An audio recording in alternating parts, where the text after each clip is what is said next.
Needs FM Neo.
Needs FM Neo. Utie oha echi ponkno. Needs FM.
Nix 100.9 FM sini na ene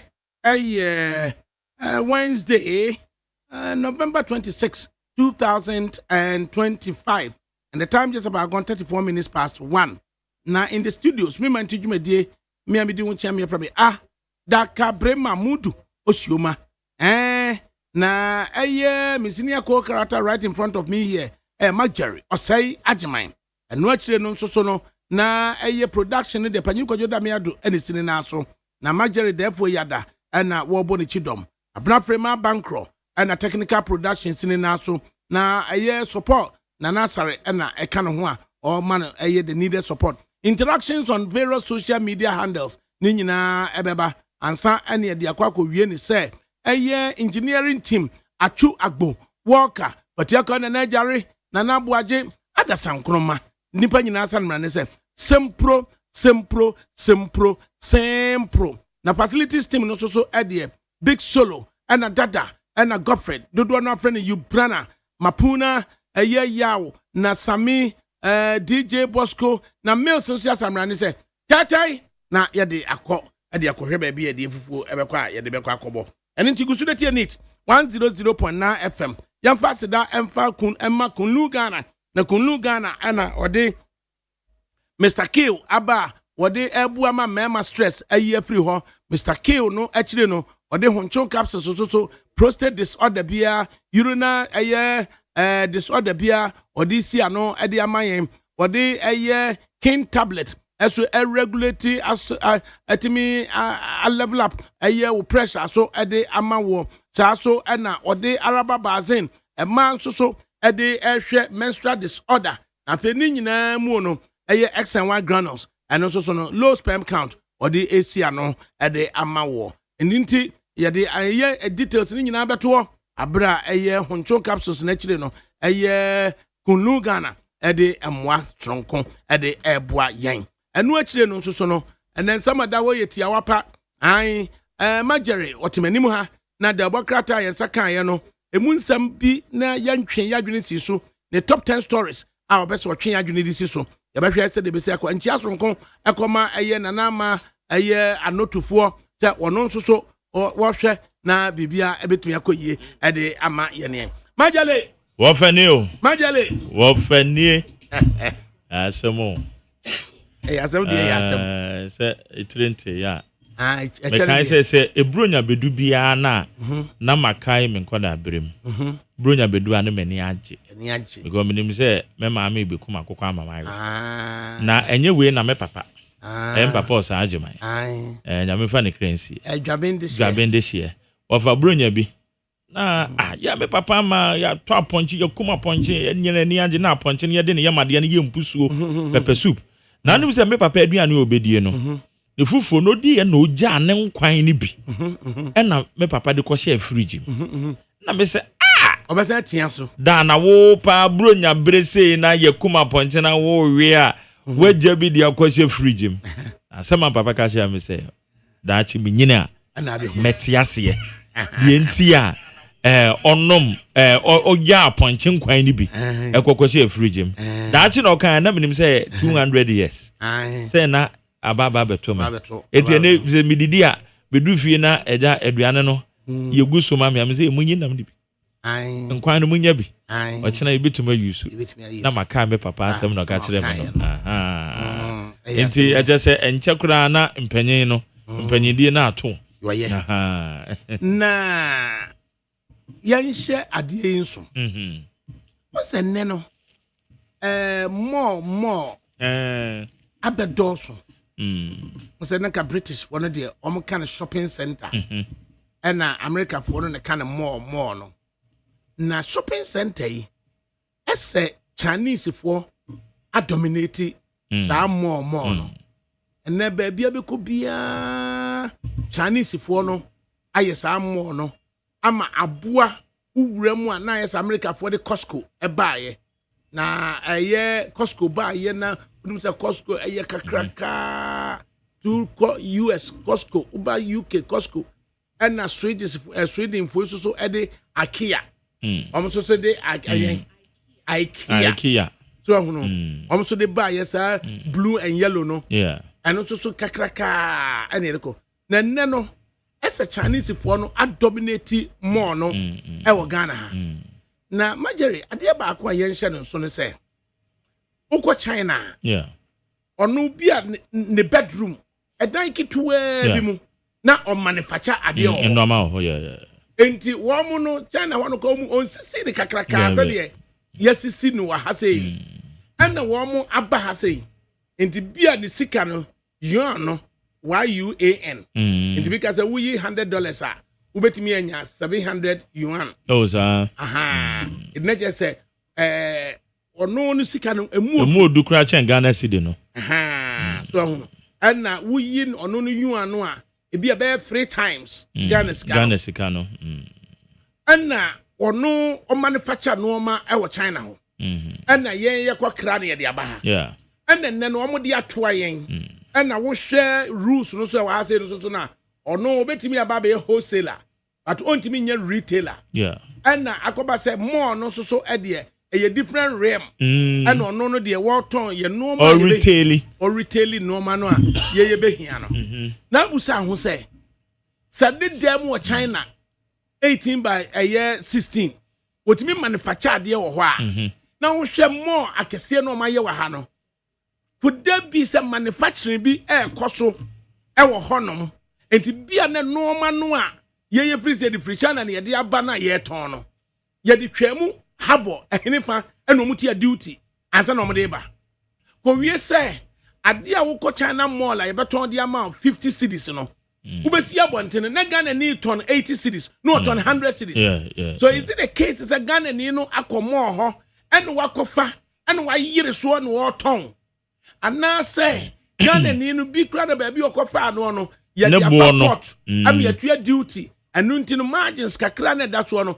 anu nti no all ton sa na bia more kakra na yesisi no sa no manufacturing base bi ewo mu ana when check isa de no wafa in fact ye chiatiefo hu say we no ye asem bi a adwadefo complain pa na ya ade a say ye ma ye ni kon because e ba ne sa na ye adwadefo de bia na ye soro ye bom so bo nso man ni ye man bi a ade ba kwa mehu ne say yetimi ka asem bi asem enye nokre yetimi ka na ada ne nokre but na ye be duadua makasa na enye nokre na wo hwe ye adwadefo ya eno ama na enye China mo hofo no mkoko favori o bono so ba bi okoko favori ene atuo bi aba betu awoso no eno ena ama ebo na akwa animu echen de ono so ton wo eye China mo enu nti na ena ye ebusa se China ho no 18 by 16 dan kura no otimi manufacture ade wo mu a mo kakraka na si ha sei no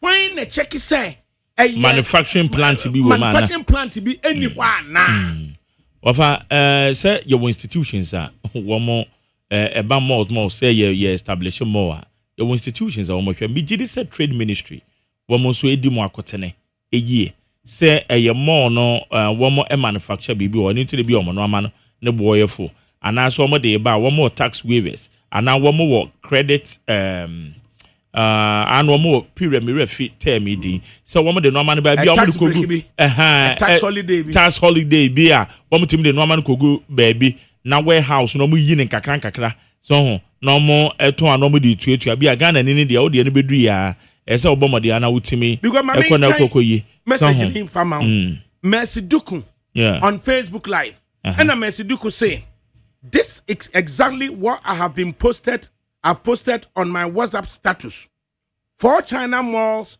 along the Spinters Road with very cool prices. I fear for the small convenience shops. My friends and I prefer the malls for convenience, but unfortunately, our people are being pushed out of business. Into corner shop for no. To see no. Wo to one community no more. Corner shop ni no my eboy odin. It is just a stroll on the Spinters Road. And on him say, wafa ye wo so ben bi say ye koto no ma an ye mfa proximity in ye adwuma. Eti obehwe no olori fair kra na obi a ode bekomo ho akwakoto sa ade no. O kambom na say wo hwe say wo to no kona wo kra na just anke no kra bitima make savings rather than say wo fa ka every baby a wo no. E kokoto ana sa proximity na ye nhwe. Ye de an say ye hu ne so ne bo no da form. And there's a way there 5 cities, now we have 4 cities 50 pesos. Obeko 4 cities 50 pesos. No kwakwakoto. Until they say they are working. Yes, and no say no. At the same we say a DNT na mo no ama no. It is about what I mean is more manufacturing plants be almost anymore. And naka you remember you be because Mama say another example. So to say na dia ba ni say World Cup na ebe. And then for year Jesus. And then say dia timi aba ni say ubetimi akọ art center. Ubekọ akọto Jesus ni bi. Na ya twere ebi a Obapa Frema number 4. Nebo hokama. Nebo hokama. Sa Obapa Frema number 4 no. Ubekọ akọto art center be a 400 including si atwere di ni dia to echi. The same Obapa Frema for year number 4 no. Ubaba makola more honum baby. Yaba twere the amount at a rate of 180 cedis. So no. Anyway ni jina. Edi hwe baby amakola won hwe baby akra your president at center wo. Adentina wo twere di Obapa Frema number 4 na ye turn 400 cedis. Ewo ebi a center na mo ba makola so the same Obapa Frema number 4 no ye betwere at the rate of 180 cedis. So the question still remains to say ya hwehwem, do we have enough data? The entire China need betimi de ade na ba ade akọ China more na wo from because uko ade amra ewo Kumase China more ye wo hono mu wo mu akọ ho nyina ye kosan line ade amra ye kosan line na yakọ akọ didwa no ewo hono na ye de aba so hono na ye kosan line ko didwa wo hono ade ba ye no na the same product no so no say uto ewo convenience shop Ghana ni shop mu so na as a relatively no higher Adentina China ni beton 50 cities no akoto Ghana ni shop mu 80 cities. Do we have enough data to find out baby China ni the free buy here baby Ghana ni the free buy na? Do we have data to say you best tell the impact of say yama Ghana for na what convenience shops and what corner shops no omu go out of business near the rare as China the rare Asha China for no China for so na oma baya ye fa ye me ye be kakra no na kwede no ne maame ye Ghana ni ne papa ye Chinese ni wo kwatena konwa keso so a ne ye ne de ni wa found him we at say institutions are wo in charge Ministry of Trade Agribusiness Industry e ka ho Ghana Investment Promotion Center me fine problem. Woman coordinated with the stakeholders, said you the good our traders advocacy group Ghana. Woman can home. A dreadful phone kabum kofui. Food and beverages for them near there. Na yen timinya said ya workano. Solid data beer. A best support to say a nay China malls and I buy your maimon as usual as an idea. Because I dear back one, the Biana make us say, yen $100.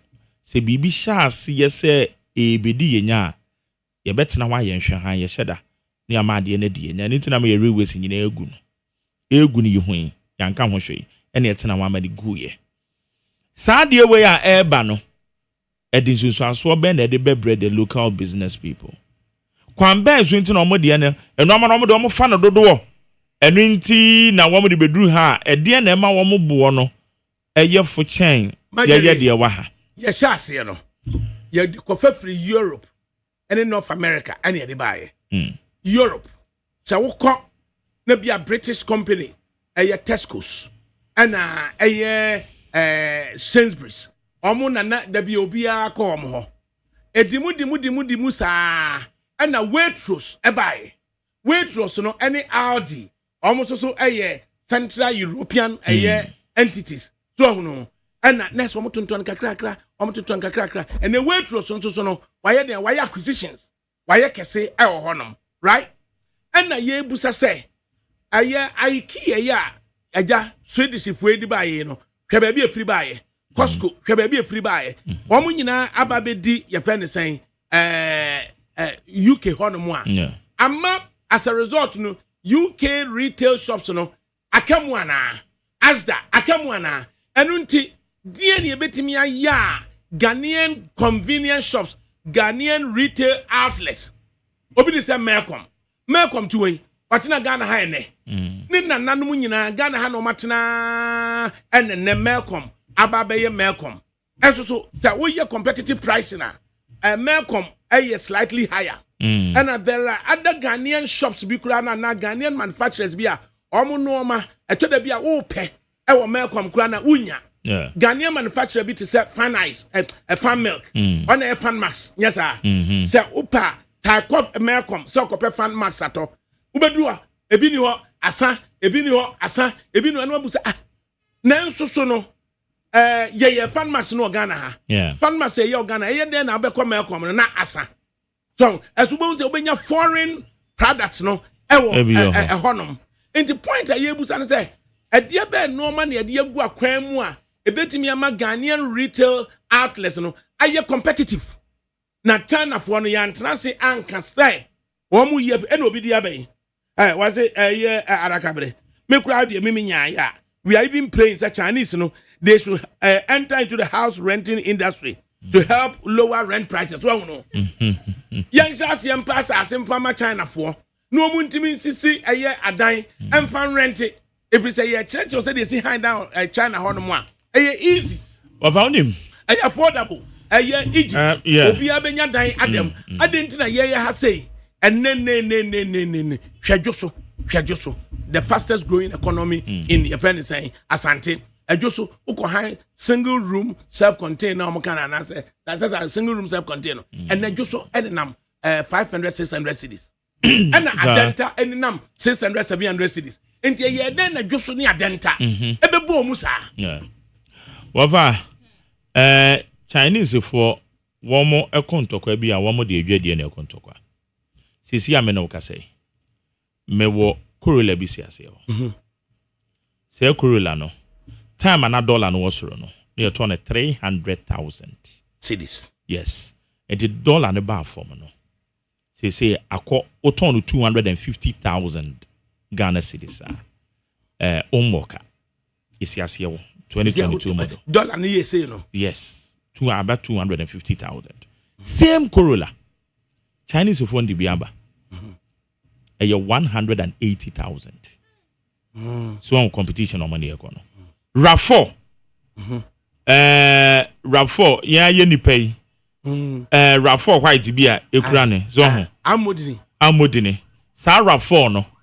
And I'm say transaction no maybe table so na me ye nti. Sa RAV4 no. Ye ton 420,000. And ye demand no. 4.2 billion. Yeah, 4.2 billion. But sa 4.2 billion na make whatever. Me chon fa so no kwa na da so e ketu abi o. Because you can hear pese ebe contem. Free Canada nearby. Sisi amena ukase. Same RAV4 Chinese phone be. Yes, we are garage near West. Omri ba. Oba no nebo. 320,000, 340,000, depending upon even the age. There's almost 100,000 100,000 between 180,000 different. The same market. The same. Nesi wa. Wo bi eso age engine mu na uhu wo asabi wonim ka mu kakra no wo bi engine no so a na hu se enoma bi wo de yedi free Canada no ba ya ebi ni North American market and yedi ko ye and the Chinese for so no for so market. Good at the buy eti wafa. This is how the Chinese are penetrating. Eti de ya kana yamo so de pe. This is how they are penetrating. It's a bad sana a regulations be ne to say yetiminya. How can ben so ne be fa say de beto be protect it. Omo na airfo no. Ususu say yemfa regulation bi mra. Na nka sa regulation no and stop wo say mo mfa de airfo. Ben cancer. Dem na menti ase na mebusa wo. Wona obisa say ehhehye be na ye de agu fom. Na yetimi de abo ho ba. Wo mo de ba eyefo na eboa ye no ma yeto. Ye so the consuming public no so na the majority. Enti siya ye ka ye indigenous market na and also and as I said to say they ye kan me Corolla ye si we 250 no meter so 1 cedi obaka burubo but Chinese dey also dey about 180,000 or the fa hin dey buy or the fa port we also dey buy and also the fa port ho me also na port wa na nya normal item enti no kra no no be ka say no mo kire ye say customs for no wo mo say the normal depending upon country in the free so bano. Oh, tariff wise no. Yes, country. It determines how much it is a wood to your me so near me phone line. Emusa say, dear ye can Yanni Yabu Yetrim a year can ask and for Phyllis Adia Nana. I don't think a Messiduku no another Nania Bria Super or say a year Messiduku say a vendor selling fruits will prefer her fruits to go bad than to reduce the price for the people to buy. Okay. People price according to the dressing of an individual. Our people are killing us. And what do we say? And we say, Umar Abbas, Assalamu alaikum Mahmudu. I see we have a lot of Ghanaian Chinese companies at Shire Hills. Ghanaians went there to buy goods as wholesale, and shopping malls must do same to the economy. It's not just say malls akesi no, and omo say udi free pong ede called dowenya malls akesi no e wo ho sa. Yemi phone line no na yemusa say sa asem ya ye ken no yan na ye ya secretary bi and na ye kan ho asem na say does it really the realities are just 0302 257902 0302 257902 and 0302 243540. Na yentie say won so no say na wusi hu no say die na bemma number say Chinese ni betimi aton ade 50 cedis na Ghanaian retail eso betimi aton at 80 cedis 100 cedis die na maneba anti yemu say good afternoon. Right. Next person oto aso na yehunu. Good afternoon. Hi, afternoon we work for ADAKABRI. Evo. Hi, the bro. Ke ADAKABRI. And only my Jerry, me mamu 120%.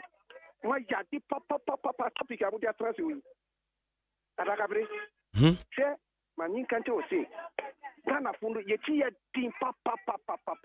Na and then me di trust.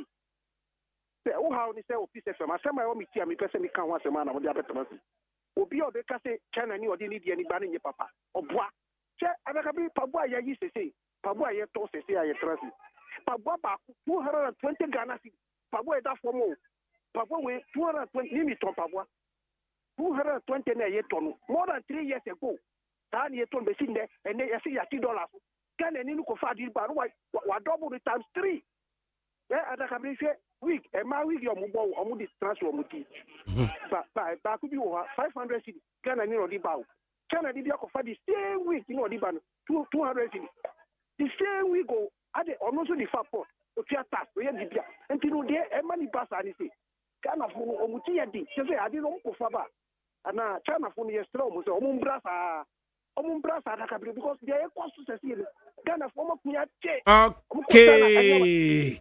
And Pukwado, our Belgium. Pukwado, is a good evening offer. The problem is the regulator. It should be a policy for foreign shops to sell at 80% local goods in their shops. So, and then I make say, per fan max at all, a year, Melcoma, Bre, and then when your fan max at all, Koya Siasan, a bini ho, na fan max in Yaya and Ghana has a name mono foreign company, no so the other day, Ubakone Chapo, na egu Melcom. Dear ba ya Ghanaian made one na farm milk here in Ghana no enye easy say obenyano aye Melcom when in fact Melcom so aye local Ghanaian shopper ye nyina aye call nom die ntina foreign one no e wo honom na akodu na say oton milk aye full cream milk kra no wunya Ghana de ni bi ho foreign ones no kra yaka say ene ofa Ghanaian time one of the stories and Kamba became Honorable Eric Opoku, our great minister, also we will be poultry self-sufficient in 4 years. How do we do it? Yabeko Swani Accra $400 million near the Accra Kokona ba every Ebeka same way. No, we can do that. Good afternoon. Afternoon. Can you patch up for us? Patch from Ajo, make us free tamotus. I was interest. You, Ajo me and you. Dear. The reckoning now, concerned about the prices of the cars. China for the no, I 320 cents your can, and I am busy in chances here, mobile 4. You could am lady 450. Can't China for me be a bring me buha. Almost grab 4 no, I bring buha. I be a 320, my tomb by my China. Why are ye faso ye jumano in Chayi? But Tana Casino, papa. Jerry de Bia me tini pa, we ni papa. Or talk our rent a car, Miss Mia said, my neighbor. In penny for ne in Taqua, de Bia or you program a year, Menameta Freno, I go over spinters. Intimate said, Mestre, Monshe, near when a Jerry me persim 101. Near the near to 2 years, we won't company over spinters. I come, Mumua, near my portano, the same portanana, China for Sardine Manifroba. It didn't in a year still. dollar no wo form so tiri ne mabo wotro metre adwuma pa mo ye ma o ma Ghana no mo hwɛ sɛ jeli ebekɔ so aboso de rodi amaye nyame nhyira jeli ma me san ka wo ma nyame nhyira mo adaka nyame nhyira ba bia so bia 0302 257902 good afternoon Otimi Nurase was good afternoon Mike. So Ghana we can operate free port like Togo. Ghanaian retailers are wicked. They sell things as if they are coming to die the next day. And while at the port, they charge so high on important cars and other things. I'm Joe. Good afternoon. Yeah, Joe. Emidru has say. Now, good afternoon. Hello. Hello, ADAKABRI. Yes, sir. ADAKABRI bolo simi kasapia bokobi. You mini amientie we. ADAKABRI. Omo we aye wo mu no. Ya bi ya tie man mu ya pese. Ye for so ase ye be say man ya ankasa no ya tie man mu. Ye ko ti man ni bi eni wa. Wa China ni atini afanye ma fi onu kuma ba ye ha. Abama wo ni onu ni mo ni ma boye fu. Fun wo a wako China wa bia ko fa ne ma ba. Ono de ba ne boye fu ba wo de ko fa ba ne boye de. Mu na the same dollar no aso na mo de ye adwuma de ba. No ma be ni ati mo ye husi. O ma be ni ati mo ye husi. Say the o ma na ye politics. Ye de man Ghana man na kasa de say the any politics. They say bibia ye politics. Mini aye ke no wakoji Chinese visa. Ka be hunu say rate be na Chinese visa no ye de gi Ghana fo.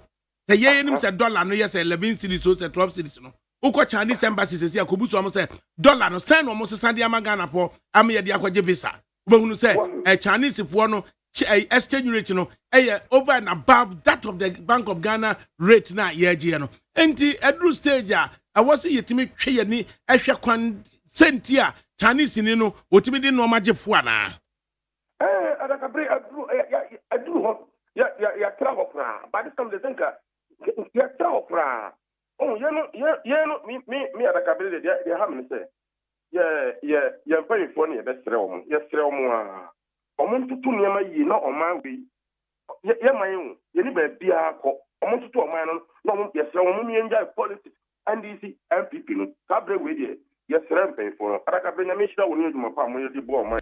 Yo, nyame shout so ba bia wo bia 0302 243540. Good afternoon. Good afternoon, ADAKABRI. Yeah, me entie we. I gave my mama account here. My me papa, former president Ajekun Kufuor. His Excellency John Kojo Alan Tramantin, the president in waiting. The current president John Mahama. The catcher John Mahama say affordable house na Kufuor here. Or yen clear Kayam Fada in my one moment is canon no so. Yen quote for one for my yes, Rana, intimate to bring anything. Now, ADAKABRI. Yaya to was you tia. Papa John Kufuor AC affordable housing obotema honmono. Ye say ya de manipa bi. Ama matu to your deposit. Mutu to your deposit no. Yamfa na mamu. And neso musika mutu your deposit no so yamfa mamu. That be ADAKABRI. Even election time in Nanado, Minister of Waste and Water Resources, Frey, say, Yam fire letter and Philippines near 10 years come my and more years somewhere October, and I got Philippines, minimum and winning. O man, clear and free Abamu until your Mahama so Western Housing Minister, also some Frey, yes, Uncle Philippines say. Yeah, because the guy did by any other than up to now, almost 6 months now. No, Yanting, your Muhammad say, on a day or button for until one moment and say, Aja, Yakakano, or the data and because he plot a top plot across the CB and you see the NDA and no magic cannot want yes, one moment and say, Ubichiamai. You shoot you. Oh, yeah, Fata you. Fata you go to Jumano. Fata. Good afternoon. Good afternoon. Fata Frosting. Fata friend Bogi. Yo, me and way. Mr. Asam Kaka, mi wo yawo ni se. Yeah, Ghana for na kasa binu, yeah boy who remode too much. Omo ko mo onuma, tell me say you ton spare part ni sa ni man kakra omo timi ko mo ho e ko fa niema no fufu ho ba omo di ba omo shop mu a na wa betum kese e da mai eno sa no eno so emboa sana mi so ni wo ma ye de wase and maje wouldn't say China for your American say uko Chinese embassy na kom rate na omo de $6 no high no higher than even here would up wa ka say wow dollars would wow dollars so kom hwe date no ka say dollar na yetwa ya che yempe sir I will be the $2007 because so could you have a almost $2007 the achedo do mumpe timi so nei will be the dollar so ma hwe date so hwe date also aja tadi si we bo mani ati o onu ha na ni ehunu say the dollar na $30 dia mumpe na $30 na enye legal tender ya na me wama no menim de eti abeti maka say $30 no wonje $30 $2007 it is obi $1,000 na say $2007 o se menye good afternoon. Hello. Baja Frosting. Person family boa. The person mekan say e ye Ghana ha say no. Sika ye di ye adwuma no. Ye di ye adwuma no. Aya na ehun ye na. Eti ye sika kakra ye di ye adwuma ye di kofa ne ma ba no. Rate di kofa ne ma no. Ye be ba ye sa ko bi okra ne etika mpo eden. Ahye. Depreciation. So no. Omo access to quite unfortunate. It is a Uko Chinese embassy what just with the dollar you can between 2007 upwards between 2017 upwards. A good for the pencil and you try dollar no and the baby seen the yabeji. There's a mama pencil and the ayanyi. Can you imagine? Good afternoon. Good afternoon, ADAKABRI. Yamishone revelation with the back on my way. It is a ubi the tenants of Cassetiva. Binana hype.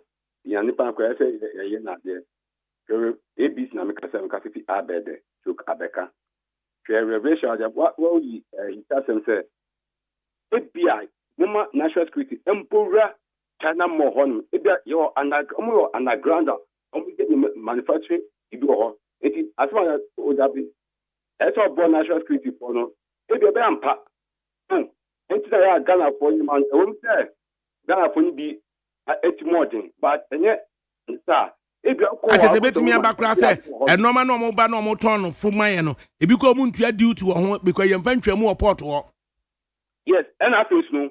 If you are going to occupy your man or channel no ban. Why a baby my on person your baby to know? I bet you the taxes be bring as so Bruni and you know that no. And the moment I have a horn because you money 80 ban. Young national security and Pora unexpected. I won't call China more. If you do all that, the mission will be up. Yes, I say, Papa. The Chinese for no any GA citizen no snake American dollar no. And untina or pesa with the American dollar bounce or the between visa fee no into a peg visa fee no at $1. And so was a facility bra and a city no one rate no cost no with the dollar see what market dollar that way the yampe. Good afternoon. Good afternoon. You're Ross any. Abdurrahman Samim, let's say the state. Abdurrahman, me and Tiwe. Of our child and the Juma Power. When I'm more by my man. Ami. Said the bay, I will to my chair. Yanni, don't hope you. You must try the other which end of your. Debbie, I don't carry Yanni, don't hope because also my end. Of Ghana, Yanni said to be other politics. The threat to form 90 poem said that okay, the Canada is coming from me. I had the idea again. And to me, Michelle, we are now which have to come on 2019 crop. Can I do a far? And Mrs. Mimi, the other I would say, my Jerry, the other more than me, the Akoro. I to the mention, you cannot hear me.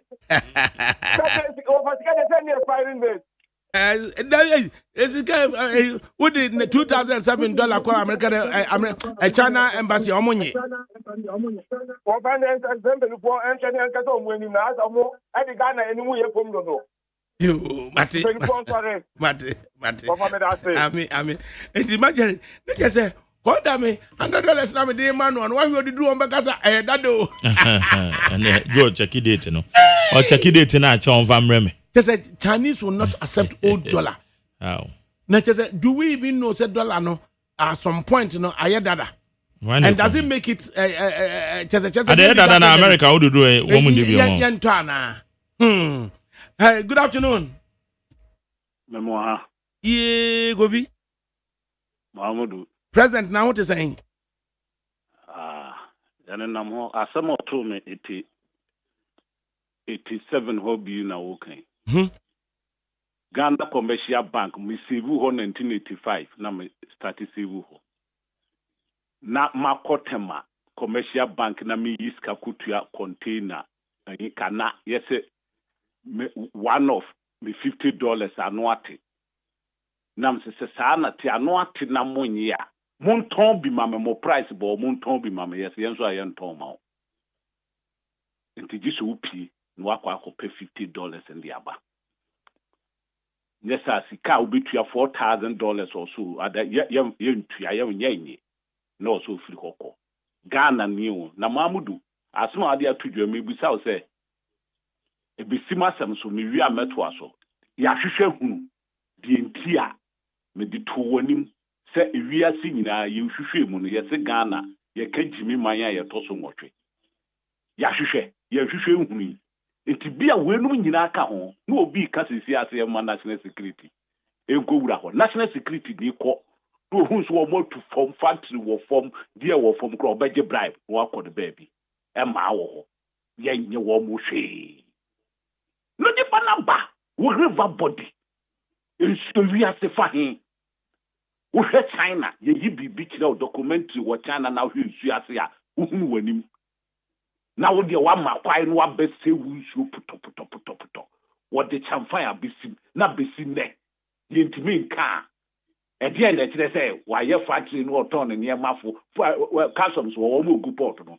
wo duru ho o mai so bekwa akusi da ama no no aje no ahwe emu abu ni nua ene me opa atem ha ADAKABRI you know we nyame na opa akọ check say yetini de kanu ko yi niema worship egu kanu ni ye de ba epoano be ye yi na ship no sai kọ de baby eye Ghana me say me brother e de niema free Britain abaseken hangus ye kwakuyi ye ko ya na your hode kwa date ni yugusu ye papers na oba afre wo se mo metua 12,000 my na mo container nisi kumase ye yi dada why ye ni ma say ye ni ye nya bibia so se ye yi 120 amamia wo container na me se me kokko ho mempene me hwe me brothers me bo me serew wo ko yade we wa hwe yi a na me niema naka na ma boka mpa ADAKABRI ye tua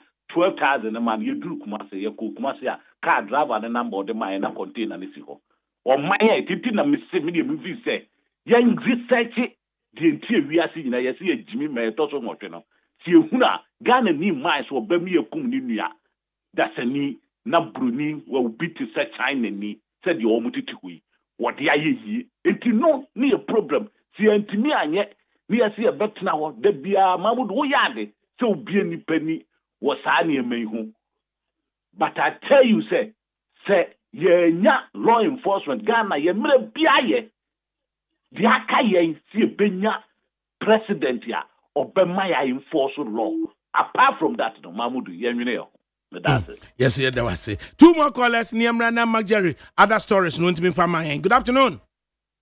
Good afternoon. Anyi pacha fro saying Pacha Kwame Adombo atin offer. Hey, we dream plan no abo ye fi jase Adombo atin. Mienti we mini.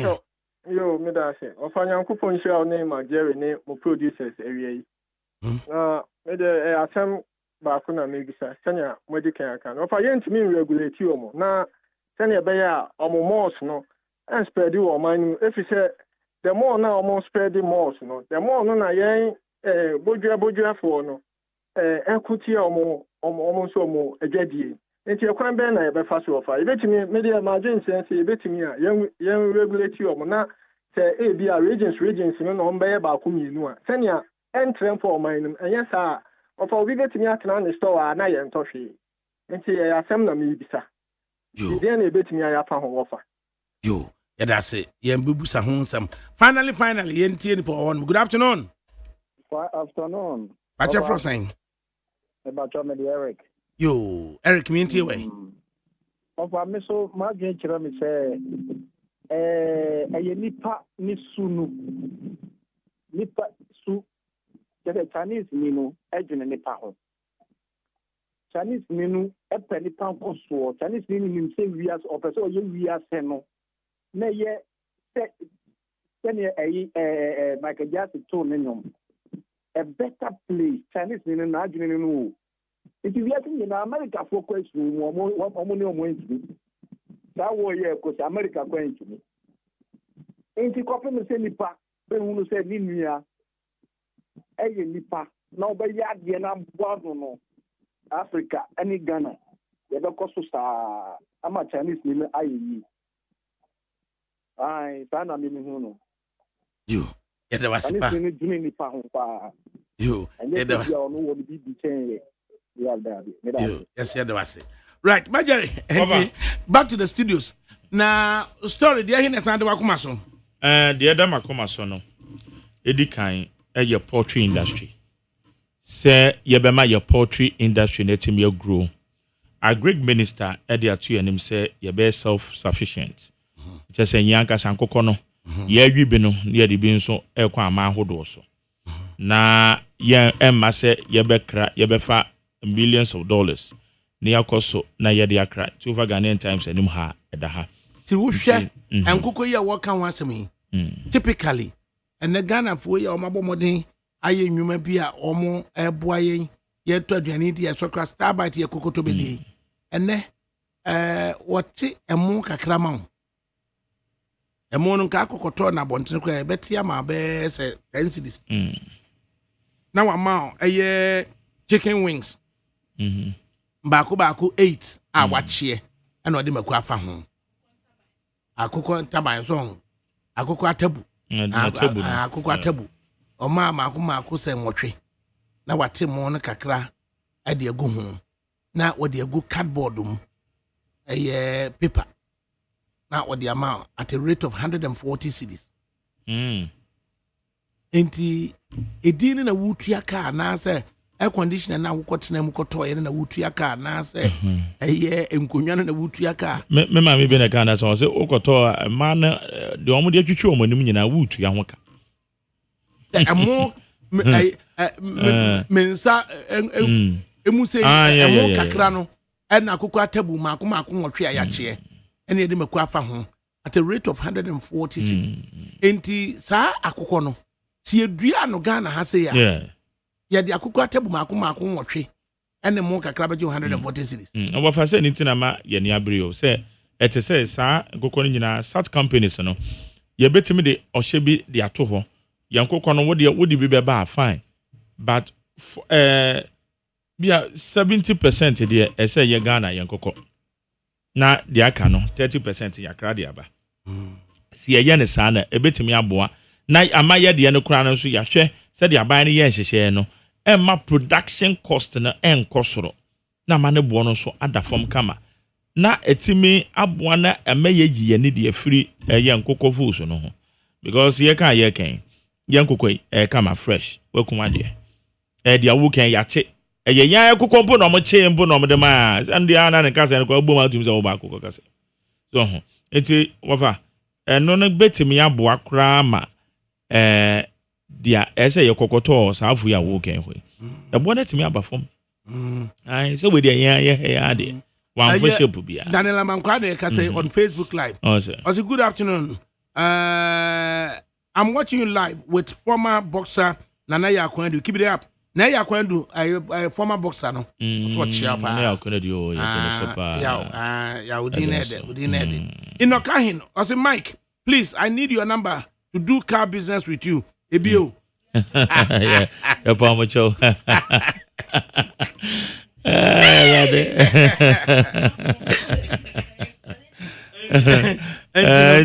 I own my office. Tinin Hamono. We Utua got na China. Ugot na China. A dear pa. And what China who got na China. The China hof pa. Oh, and Ghana Hanyafe. Has you What you now? Because Mark, yeah, Ghana baby said the air feno. I say you pay attention. Yeah. Sir, udi free aye akachi. Eko Joje. Marjorie. There's a wash the funny bunkum. Said the landscape. Greens. Na we kwa de do tojawu. I want ARS. That software ARS. Okay. I want no free. Okay. And na the 10 left. Esababe cross main Denu Joje highway no. And the Korea make us ave heavy no. Na the way you do a bro on that flat land, on the greenery.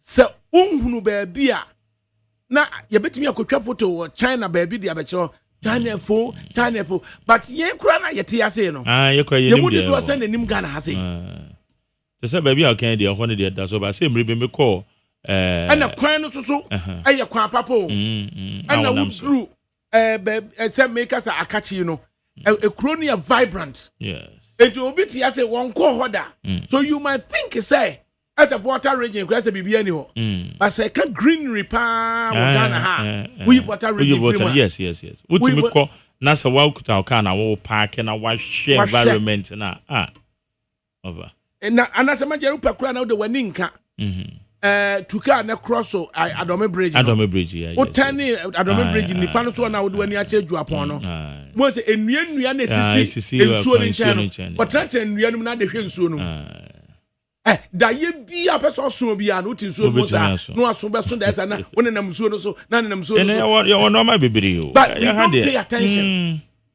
we don't pay attention so baby o no organ ha is the way a hot earth no you pay attention na ke pay attention and ka be hu se Ghana so ye wo bibi pa kama internal tourism do we even encourage it say they be encourage pa can you say near excursion near excursion ne no and shada nya for international school for no international school for na apa umpo school visa near the excursion account so but secondary schools no and excursion here adwuma excursion no anokra kwa bibi of all say internal tourism aye ken Yamu bini advocate yes your holidays kra no see your weekdays na because holiday wukuada e fanya na obeko untimi nko ba bia de chinya wada oba adwuma but se wukuada na the holiday nko akwashi fiada de ya wada anwumre utimi sim akwa akope baby akwa akohwe se de e ho nso te so de ase I would discover na eko oh se ende mimi de se kakra ya be die free wofa ho wofa we de insuro Majari because I share gomwa fete yeah esuo na no even kwa between Winneba junction yes Swedro obia ba beji asase kakraka no no ankasa waye man-made lake yeah over 500 acres and asase ne da ho I just say adie wo ho no no just say a Wonderland crash Wonderland yeah former MP baby akojo opon kroma no one former MP no na oye in charge on we honorable onoso de ode opon honorable Joanna Nidine maye Nidine opon so ka ofosu bi opon yeah no ye MP ewo ofuanse ire bi a che so omo ankasa tuo mu nsuo yeah omo tuo mu nsuo enti internal tourism no Yamfan Shasem free. In fact, the woman say interior minister. Wabomodea, the kind step 1. Interior minister may who say holidays in about weekdays and now. Yamfa the Friday ni dia no preceding Friday no a be holiday. Engineer who say holiday ni si e benada. Ye Friday. Na Ghana tourism David Oponkusi. Yes, David Oponkusi. Yes. David Oponkusi. David Oponkusi. Wa baby Wonderland ha. Wafa. So we do ha. Na wa say aye ono a nsuo bi ben no no aye lake no. Ai wa ye nsuo. Ana wa yi kodo de aguso. Oh, na wonim say wutwa kodo na empempuro bi mu. Akopie say over. Officer internal tourism ya na migusu ami advocate yo. No, ensuo no so no. Oh, Rafa na kwama bia ne nso no. Bibia your organic. Empata to say empata na. Why the bibia wo. Na wonim. So Ghanaian entity company and a behind car eko ho and omko ba ye man leader na ka kire me say osremin ka minye bibi na ka ye man krofo enkonkofo esamra yes ade wo ho no nya asem ketua wo fa nya asem ketua so won think bibi say no na Ghana Tourism Authority for no woma akra betimi a plane won betimi ye media houses e be event organizer ma plane local tourism na ye tu ha ya wadan nwumre ne ye ko adan so wo ho adan kan kede nka ho enti na wa ne ye tu nwumre because nwumre ye duru a ye beda ye beduru no nwumre ne ye di na ye ready na titinsuo no so ye titinsuo no so sa enti na ka Friday no anopa ne nya full day ne ya fa nsuo ne ye kompambro no because kompambro ne de untimi na ante nko untimi fa ka nko omo ka se go capital bi sa na wo de fa nsuo no so no akose mpampro no mo na jese mpampro no mo na se bi fa nan ya emema aduonu ema aduonu na fe no obi anante ne ba bi mo se man mo bebo chenku am mo chenku o sane de yen mfa ho sa pepepe ye du mpampro no ma na ye be hu am be betwa so oh wafa nice place is it Ghana oh yeah yen fa ye ni nkoso you so busy say because bro need to baby it me ba na oye British from Manchester okay and na yire no Austrian and no ma ba holiday wa ha na ono ti ase mo ba ye no na itinerary no Accra Nkranza Kumasi Asemanso Cape Coast triangle of Cape Coast Elmina Kakum back to Accra and no buy ye no na say omumienu po British no ne your friends Austrian no and what the itinerary nature me I'm just okay to be fa bas wa ha number computer Ghana number okuta foreign number no na WhatsApp so there be on them bia no na wa WhatsApp na as an extra so be fa bas ne concurrence no na ma catch okay contact we ka we be man say bus company we furniture unu so mo ye bibia wie ye call back to Manchester no ocho be catch me so odamase pa na me share that support nam the man they bet me their foreign persons now they want to individually visit Ghana so no it na me am so I need to contact Bia Abeku Santana na ye hwe say a chance keke no chere me say oko Nkranza na me che no kwa betimi password be ko eye na cheza pedi ode atenare ni nyina to me enti Ghana no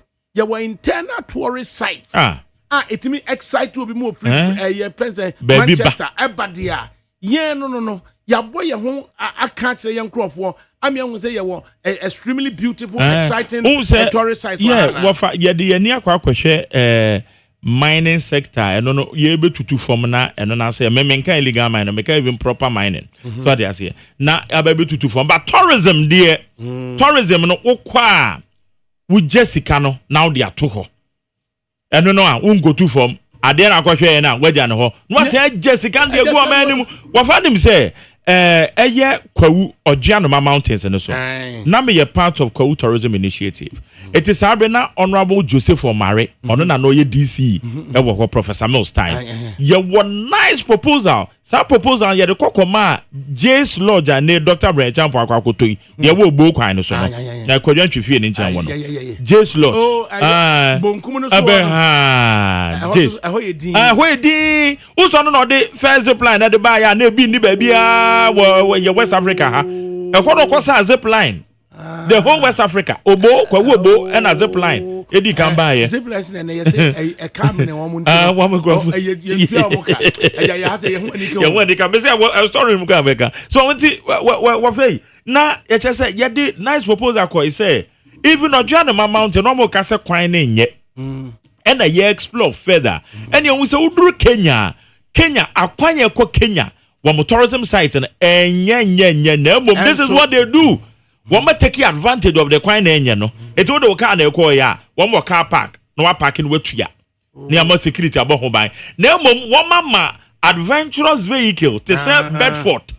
Bedford Bedford arrow glass eno na wo befo na wote anu mu kura kwa na enye no wo de eno nkwa ye ademu eno kwa tourism on its own ansa na wakwa akodu tourism site wonti say plan no na yesi de bi be odua no ma mountain so etina eno no wo mfa wo car enko ya be pesa cars ni bi no a ne de edo be ko akodu mountains no so na send the west and na ya nya car park ewo form ho no nanim so odwan me nua ejare dankwa yes metallics yeah yet dem musa no say I can pese me di ahoma so mu free so ediba nyame be kire nyame be kire metallics nyame be kire yes nyame be kire timber factory ho na just timber factory na just wonam so sa na ka ba bepie ho na ka kire say na wana be kire akade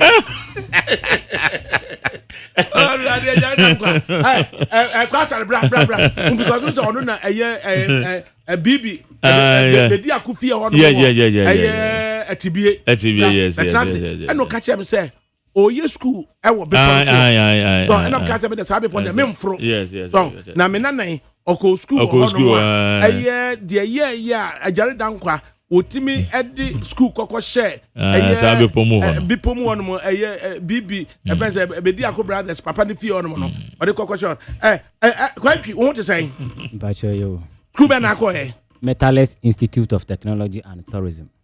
Metallics Institute of Technology and Tourism. Na school no way bacho yo bipon na school ni yesi wa he no ewo free and price e ko be pon no we do Jasbro filling station we far left Jasbro hono no na far left hono be branch na ko enim kakra building no right say be pon so hono no de na wo pon so de niam bebre o em say Mr. Mark kra kan na nkofie hu cave e ho asem be si mitrim nkofie mu cave cave bi a wo kwa otwenrase obetimi afro awura abonimu asako pia kire niema bebre wom abaifo ni cave num bosom ne niema kese bebre wom entiji se kakra wo ni ase sa na enipa ba ho sheda ebehwe emfasodie bi ba so ma local economy no ho niema bebre ho nso em se Ghana ha ni interest tourism nim yes kasemuntia na me kai se me teacher baako ofri Kumasi na no obechra de won kokko na se mpese week we me talk wo na me hwa de na ono ankasa wo toye no odwen ho so se nti se kwa wo hakitu yi kura no niema kese bebre wa ha because a cave ya me ka ho asemi se me kai se ye fro ye ni ewura cave nim na tour guide na odi anim no ye koduru ba bi wo se ho ye asantifo na omo kokko a ho na omo be hide na okonfo bi e wo inside ho no be ya adura mom nti eduru point ba bia ye dum light nyina wo cave nim experience a total darkness of 5 minutes na omu shesumunu tum a total darkness and silence of 5 minutes na why you din afi there was different kind of energy, different kind of feeling and anya e don't say I was here gun crofo bia na ehun so ahye crofo ma na abo ni ahoma abefo no so ani age obia ni age o inside ho because what you call ufri kwatafo eko ye fensa adoso buruku wo se kwa na buruku no ho no sa buruku no so no wafa se wugina ho a unse vessels a eba Ghana no buruku na ye womo weyo womo landmark yes womo buruku womo hu pe no hu wadru Ghana womo se wadru Ghana eje buruku na wo utafo no because kwa sa buruku no the highest point on sea above sea level yeah the highest then a kwa and obi wo soro mo obi wo puso a yes so timi yes it's not John Benjamin time on over UK a British deputy high commissioner on Faku Niagro any one from so one man be adwuma ho no to say internship and now one new staff and one more archaeologists near one more ba ho no do man no me de one come kwa na me ka team no ho because na nyakakra etafre na wunim say sa one more course akwa omo bibi omo kwahwe yes wafa no omo so omo pe the hiking eti ye kwahwe hiking na say from Kwawitafo wo ko ye friend saying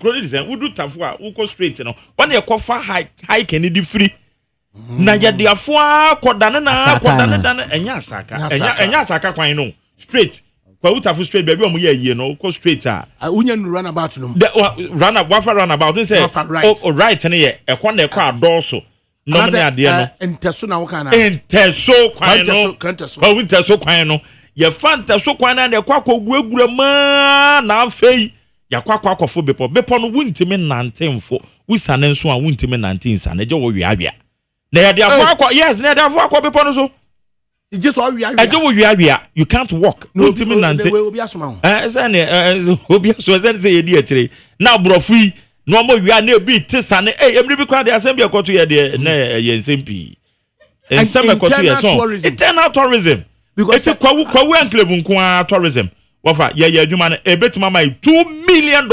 every year kwawu pew kwawu me ko adoso ensuo na no na se de ensuo ni da ho na wo hwe se bipo bia na tim ensuo num na ubonkum so kotosu na kotosu na nipa no so ade enteso no se tiri kwa ama utimi nam ho kokopie begro yes fa ekopie begro and the more when the more go people grow.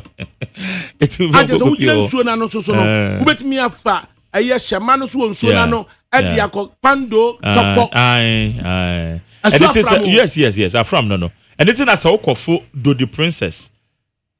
E wo akosombo a trip no the way no.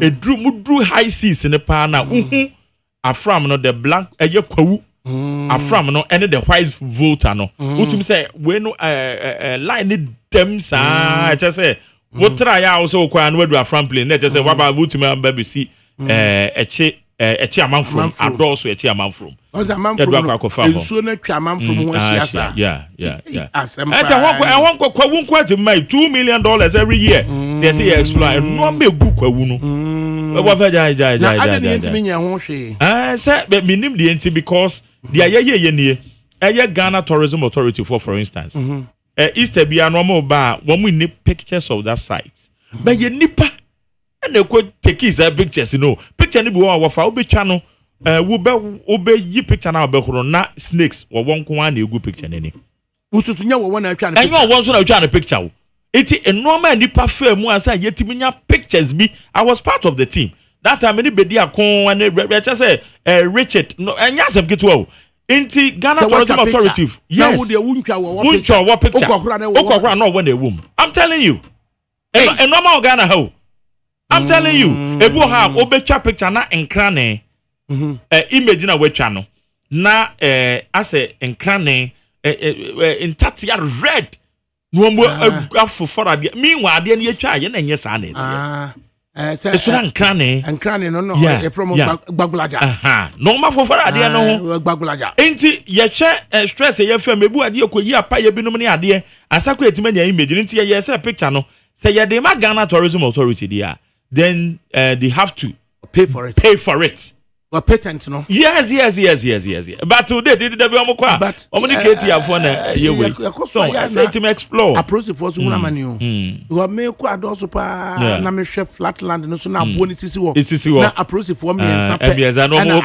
aye barrier and I'm say Jack ntimu kwa na mo na eneni pokra na adwo na first na fulani fo no egum ne de wo fa ja ke the police barrier ni pa me en sape yeah approach for so breu sasa abrin fulani for no mo da abuo num wo mo ni nantwie ni nyina da abuo num wo mo do mo tibi fam a de nantwie no kogu a kire wo baabi etu one person yo operations and normal sane agum wo say hwan ye baabi ani pate e na asase ni gu wo sa nantwie so ya abuo bi a wo nti na se wo nti nantwie se wo de ahomato no kum na wo bobo ahoma no na de bo to so nantwie ni begina baabi o gina ko ti so obekọ beba nantwie ni move da ana ne ti no so a won ne lead wo mo no unya de bo to ho na ne ti no ogina ho no sa no ono so anko a wo madi achenye obi ansa no obekọ obi anko as opposed to abrechire no beba na abrechire ono wa ese we no edu da wo nantwibu a ya sheda pampe on nantwie no usu onyina ha ti sa suba na nantwie ti mu no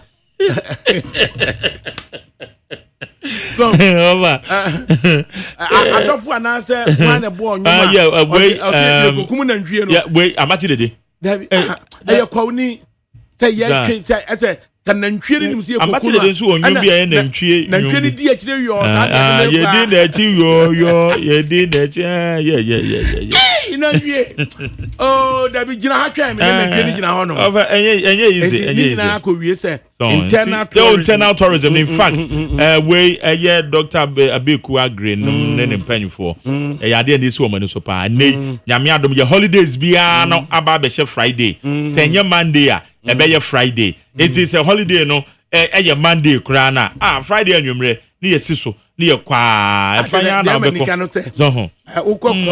Yeah. Na who explore tourism go announcer. Yes, go announcer. Yes. Now who go announcer na take care mo who driver no kura no. When the church say do be change gears.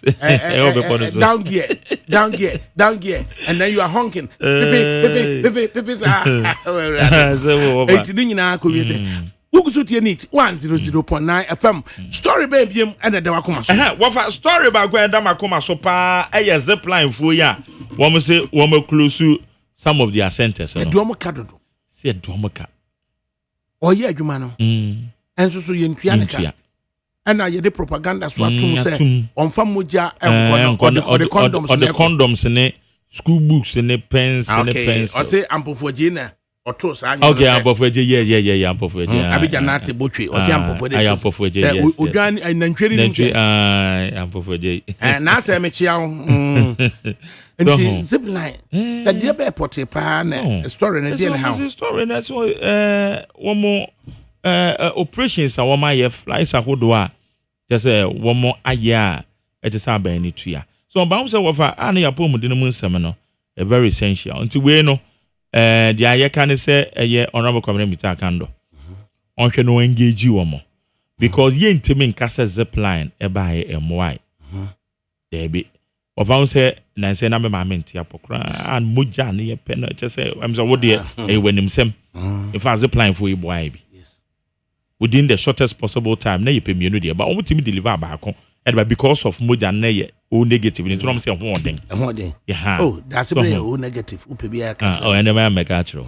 So, now, when we deliver into a yadia, it's a say, yes, a yapom within the moonsem.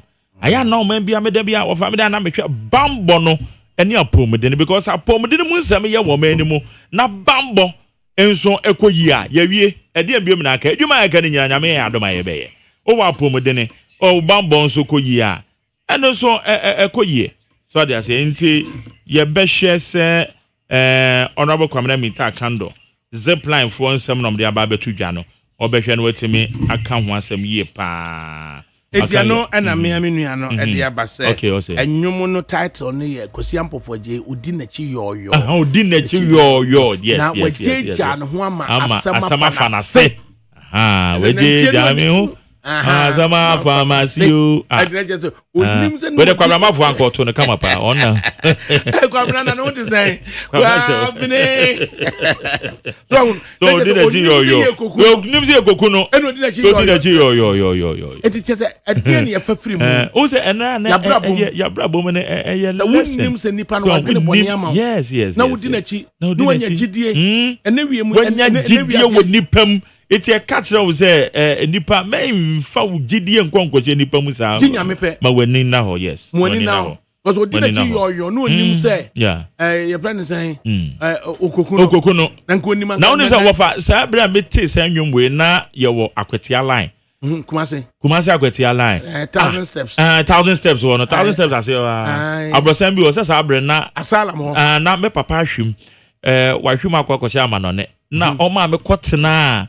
Ninu baba ko akwati alai ho aha za be na ma wie GHS mo baby na what me ti nwom no ampani ampa asasa ho nso no mukum enantwie wo ho eti me ti nwom na me kwa na ampa asa nantwie bi di obi akira o wam na koche ma hyew ye twa ni ti na msa nwumi nantwie wa ho brase enti na ho brase no ana etimi emma asam fanase so nanka wonim de yede ne kwa wonim de kwa nanka nantwo mo se otimi te praga ewo ahensan ma yanka wonom na bo se no mo sa no praga ekurade ti nantwo ne basa na odu stadium ho na before so be do edred nice award na ya che na ya sa ko ano na do se nantwo we na ni ade ne ba ne muntia ote praga sa oh right enti afedie biem afe wofa me wo story bi wa ha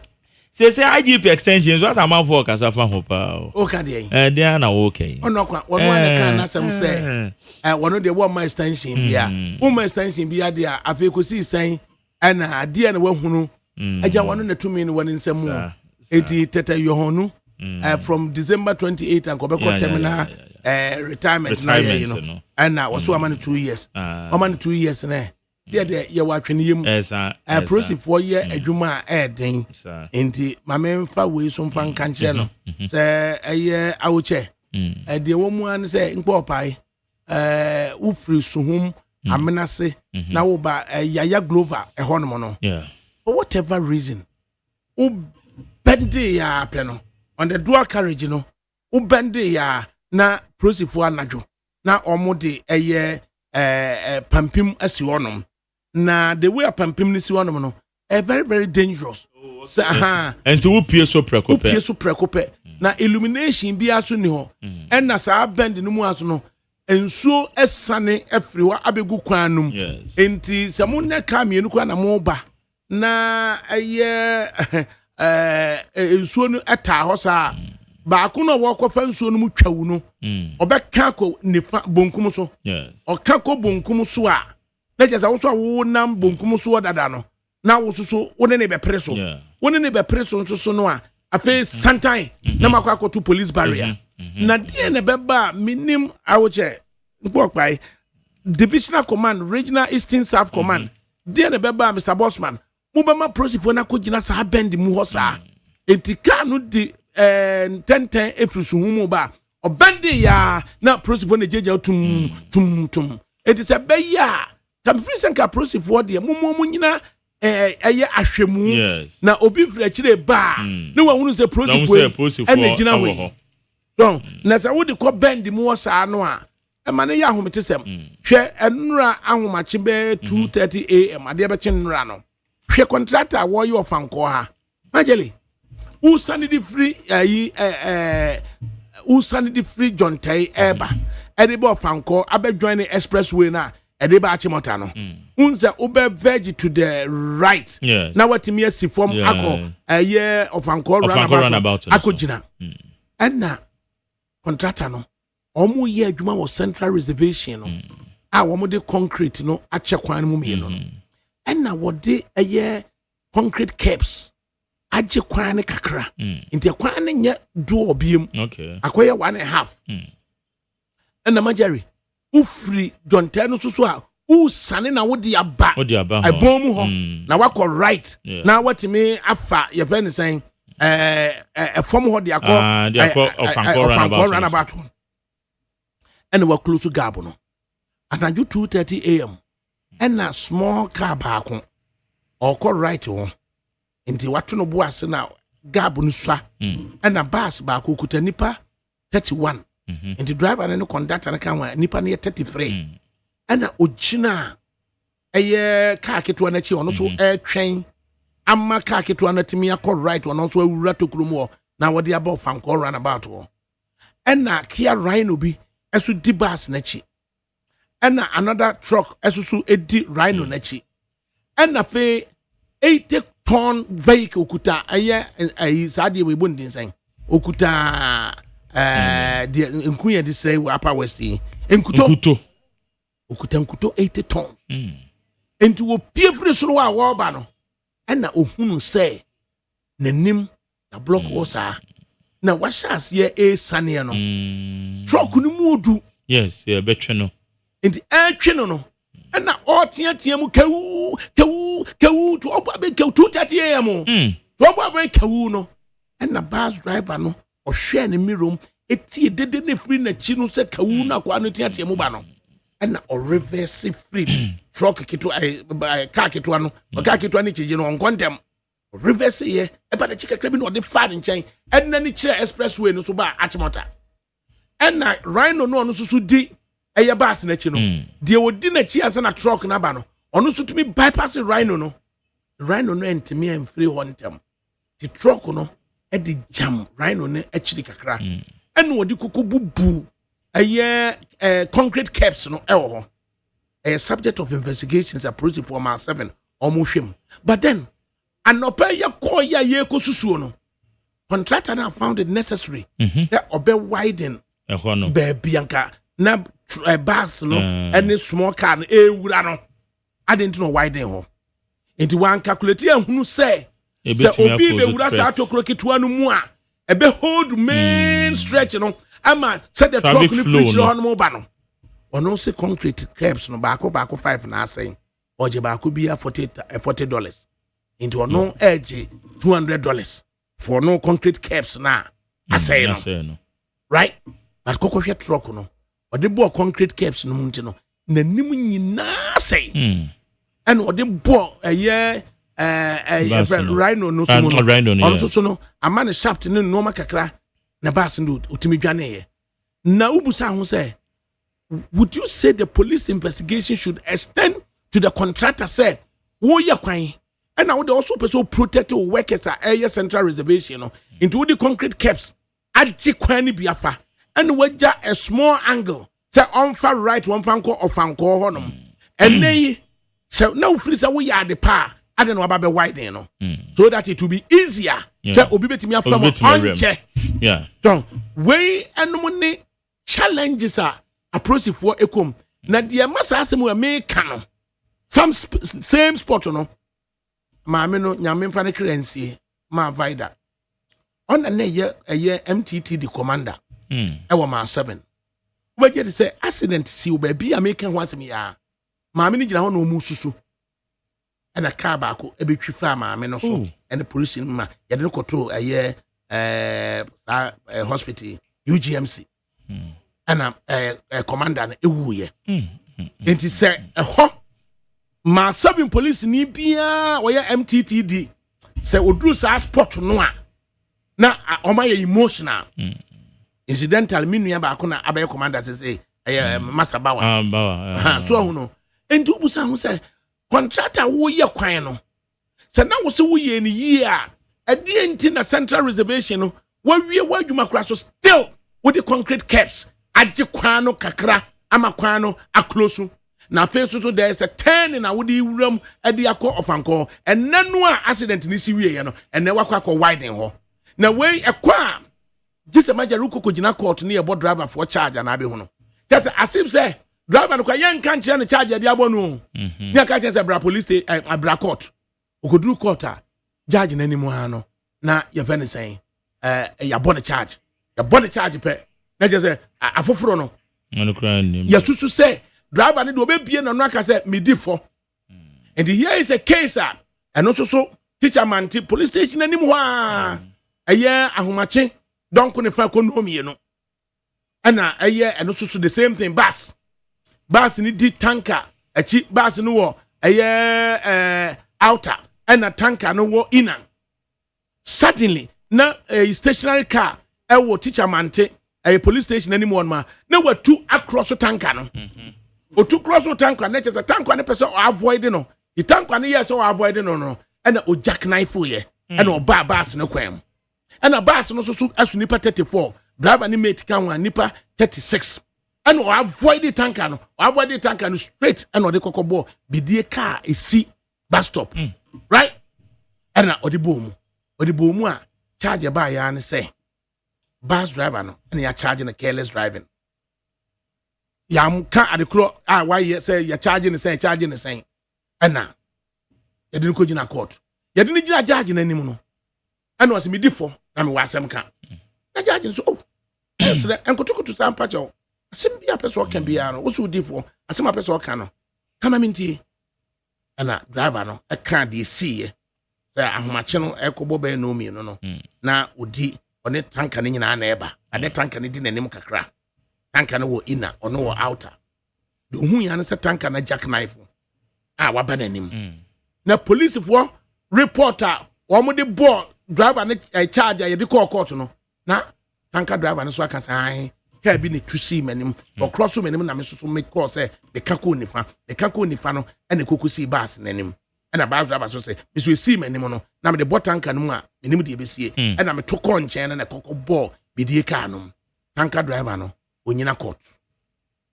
ena bus driver ni gina court nti judge no hwe asem ni din ena say there be usu di for the so mimu asem no busumi ayi be simu December no o man date so omra court it won how driver for yesisi omo on the way driver for yesisi omo so say judge ni ti asem no driver no so di for ba o die no hu za and o kan police report no hu za the driver can no aso na police bo na twero so DNT and I feel be charge the driver no with careless driving driver wa avoid say what the pim tanker no mama nipa no ewu anadwo no driver no so to pay the prayer and in some police and some hospital for share no or there few 1 year go ne nan nantini ha say no ye ahoma no ketwa de ho no ete from brepa ne nan nyina it don't say judge no enya abutre tie no and say there be okay mama be ko mama date na sabra obi akọ senka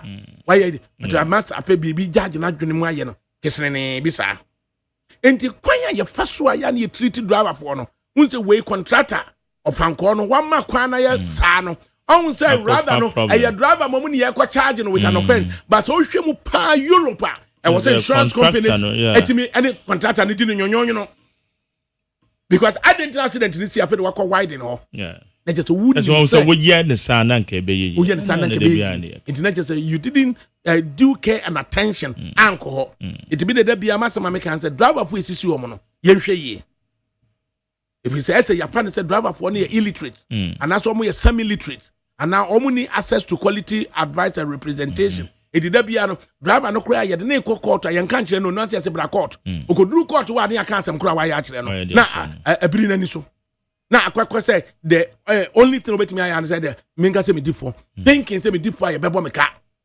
but then section 1C no abesesa normal step of the Road Traffic Act as amended no say enipa wu car no mu a na charge you with dangerous driving na majari obeko prison minimum of 3 years obeko prison minimum of 3 years intia was set driver for nya education na prison for na mu o man fa so we maka bone no there's a problem be any problem be any yanko break mre na fe no yemra na empene for metrans na yitibi ningobo ntina na osu gusu netie aye neat 100.9 FM.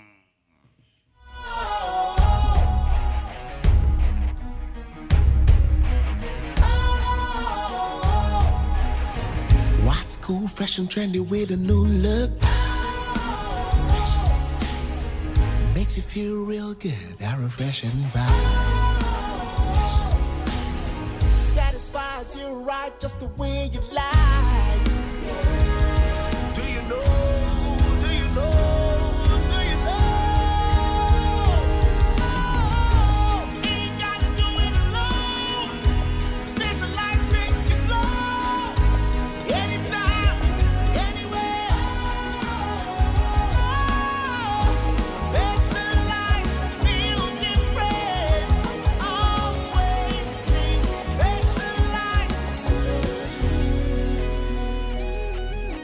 Special Ice Natural Mineral Water. Feel different. Think special. This advertisement has been vetted and approved by the FDA. Hey, catch it. Listen in here. And you ma beto to dia me baba no hwade no. Hwem so betumi a. Hey, asew. Hey, now beka. Ya John to mami ensa duku portmanteau. This way chocolate drink. Na kan wo hwe afibian so beri ni waware ne a. This way chocolate drink. Na kan sia. Oh, asew. Udan kwanu tumu ho. Me be mo anu so hye kura dia ka ho. Uhade a wapi ho. Ugasa batete. Eda fom one. This way chocolate drink. Crash up a pair, Baba Warrior. Aso. Ye fear said this way chocolate drink, your Soriano Panunianum. Ye bishop free gymnum snack. Ye now one, ye the seven woman. Ye did any pebibia bogu yad yasua. This way chocolate drink in Yanum. And at this one, what's Yanua? Has such a woman, cocoa woman, pricky woman, bibia woman. I don't hear any social. This way chocolate drink. You hear any social. FDA, I just said you didn't crack to more to say a ye.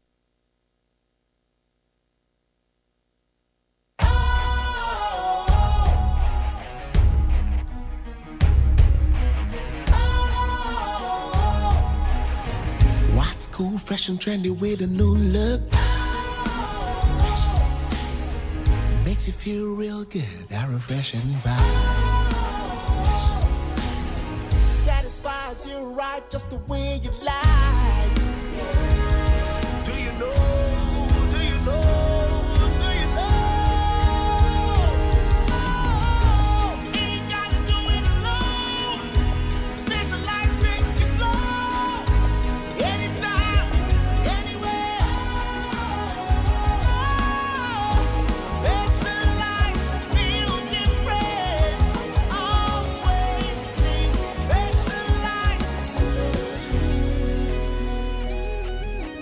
special ice, natural mineral water. Feel different. Think special. This advertisement has been vetted and approved by the FDA. Hey, catch it. Listen in here. And no man better to me baba no one dear no. Come so to me. Hey, I say, hey, now Becca. Ya John to mammy and Sa Duku, Potomanto. This way chocolate drink. Nakan or shit. Amphibian super renew our arena. This way chocolate drink. Nakan, yeah. Oh, I say, we don't come on to more. Maybe one wants to share crowd your home. Who had your weapon home. Ogasa Batatia. And a form one. This way chocolate drink.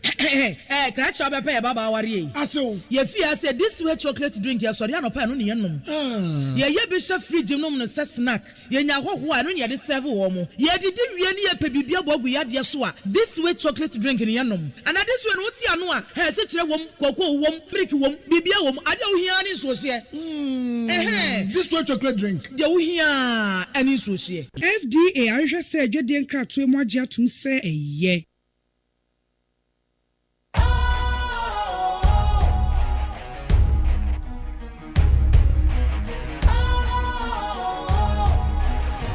What's cool, fresh and trendy with a new look? Makes you feel real good, that refreshing vibe. Satisfies you right just the way you like. Do you know? Do you know? Do you know? Ain't gotta do it alone. Specialized makes you flow. Anytime, anywhere. Specialized feel different. Always think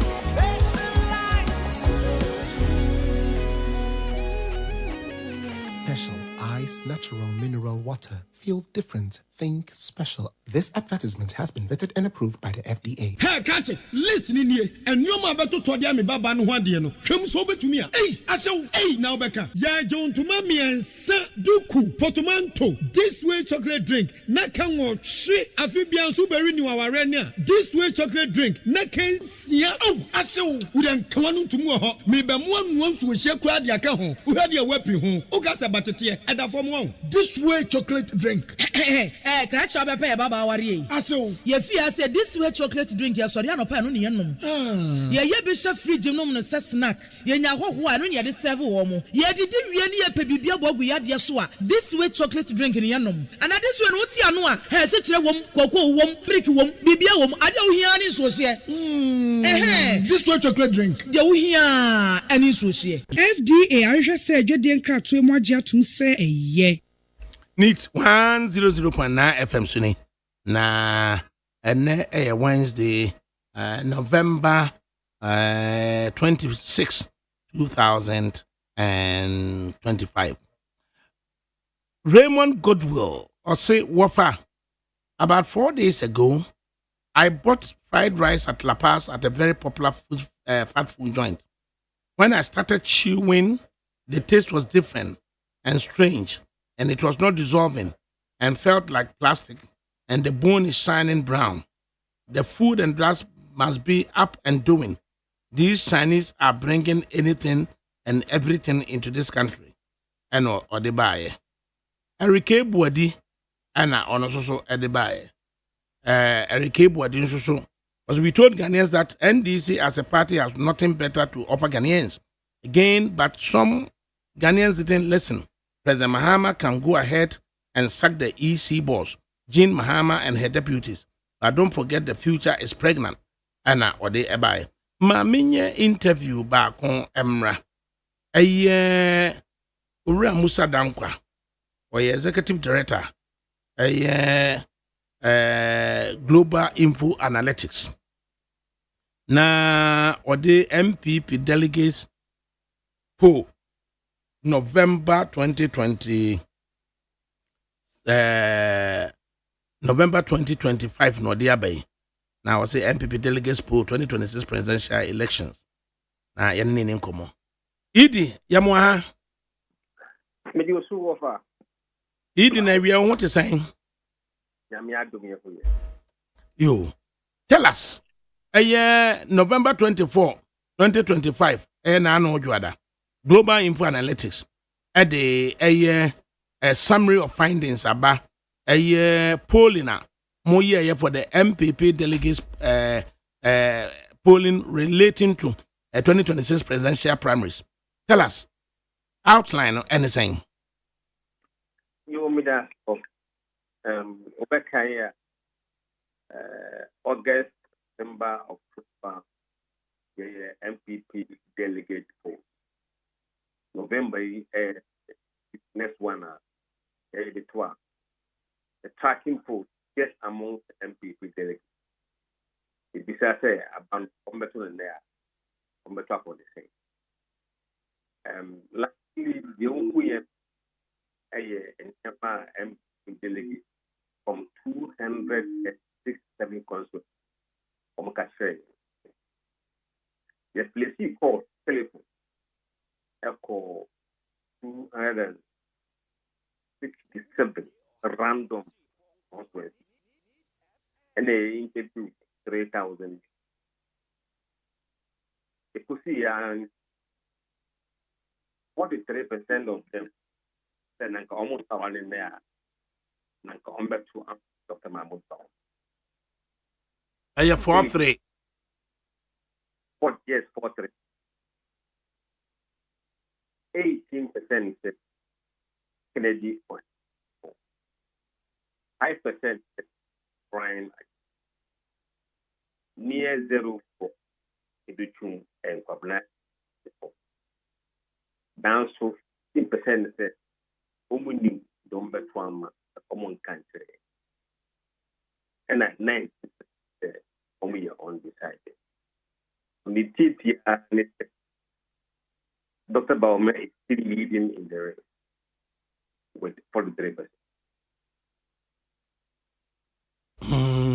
And the difference between committed voters, the committed voters model, and the likely voters model, no anything.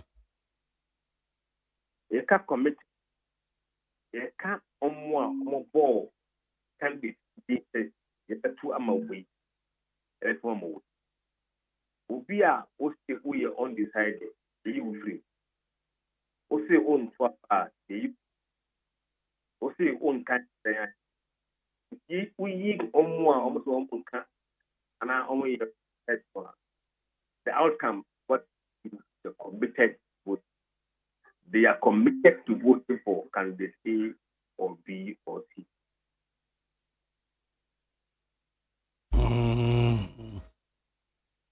The difference, a likely voters model, no, and a Dr. Baumia just under 43%, and a committed voters model, no, and so saying. Yes, and Baumia over 63%, Kennedy over 29%, Brian said, Edichum 1%, Kobna Adi near 0%. And can Ubusa questions also say, we are optimistic about unity of the party after the campaign, and then hoping 89% are saying yes. Yes. In fact, delegates know the onward GDA said, no matter what the MPP will be united, and so sometimes we exaggerate the party will be divided. Maybe the top may be divided, but the bottom may not be that divided. Then you go further to ask about, say, do they agree or disagree? They're presenting a candidate for the second time, no? A bear hands a year MPP chances in 2028 and Yes, Obekaya 2 ago, that argument raging. Baomi was put on that narrative, and Kenneth was pushing against that narrative. Share the Ecos now. Once he was delegate, will move in certain. Ibisa Womono, 59% is that they share the views. If you present somebody, it enhances your party's chance of winning there. And indeed, that delegates that. Some of the arguments tell that, oh, somebody has been working in the that notion has gone down. It's for Kennedy to fight.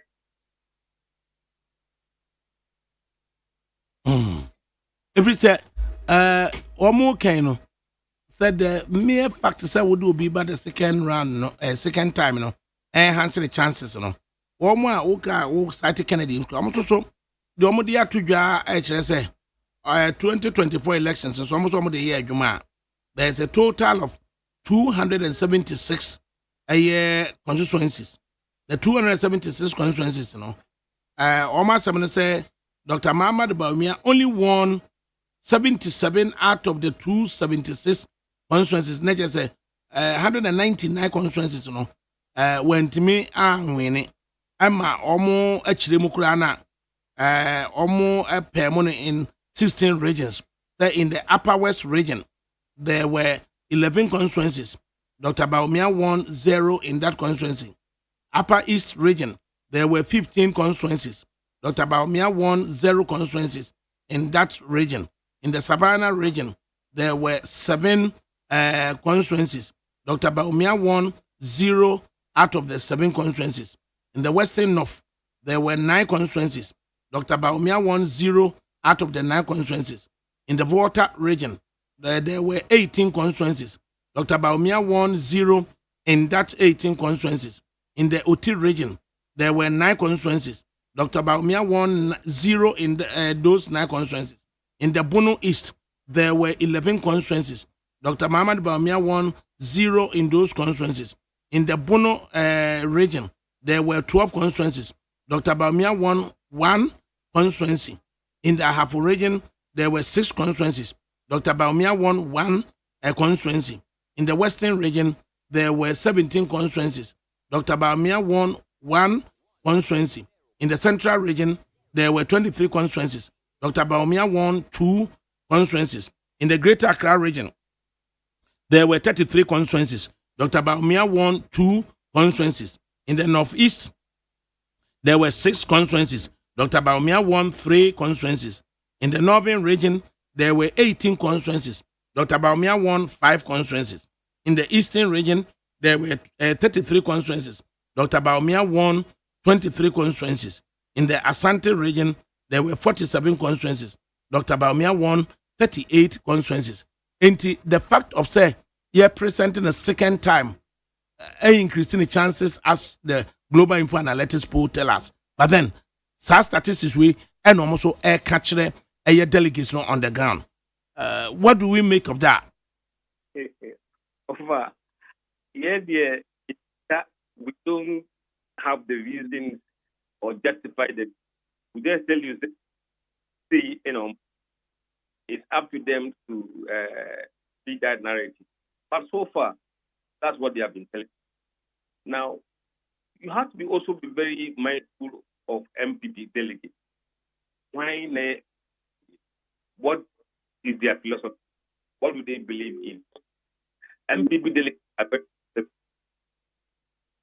And that's the problem Ken may have in his hands at the moment. They are not amiable to change. And that is the problem Ken is trying to fight. They are very conservative. They always say, even fidity. It's like the old tradition goes on. And that's the argument they make.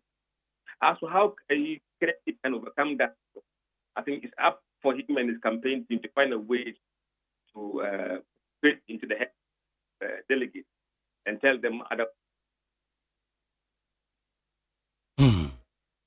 Enti November ya yensa aka polling relating to the MPP primaries yebenya national one vis-a-vis other parties no ana yebetwen after this January 31 MPP polls no ansa na national one ana. So what they only say next month December around the same time we will release the delegate pool. Around the same time, national now a visa on for doing for floating with the for why almost prefer say selection. In your response to whether there will be a national poll before MPP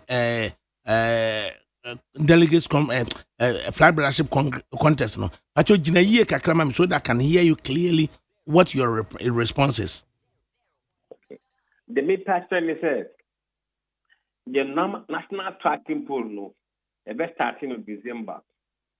Not report now by January, first week of January. In that report, no, the best Ghana for candidate being more preferred to lead MPP. But before that, no, the best MPP delegating one another poll in December. So December no, a bear poll, but the report will be by January alongside general voters' view. Here we are in the third week of January, no, before the MPP goes to primary, no, they bear the last MPP delegate poll. In January, yeah, national track party, you know. Then we also do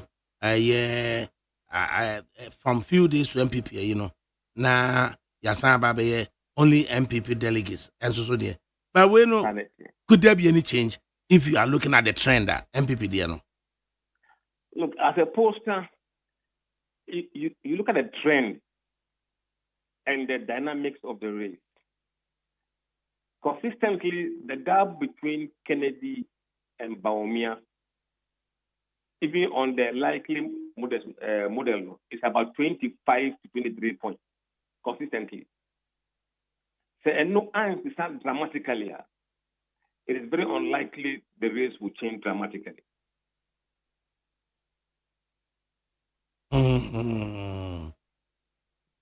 There's still a basis for change. There is a basis for change. As to when that change will happen, or if it will happen at all, I can't tell.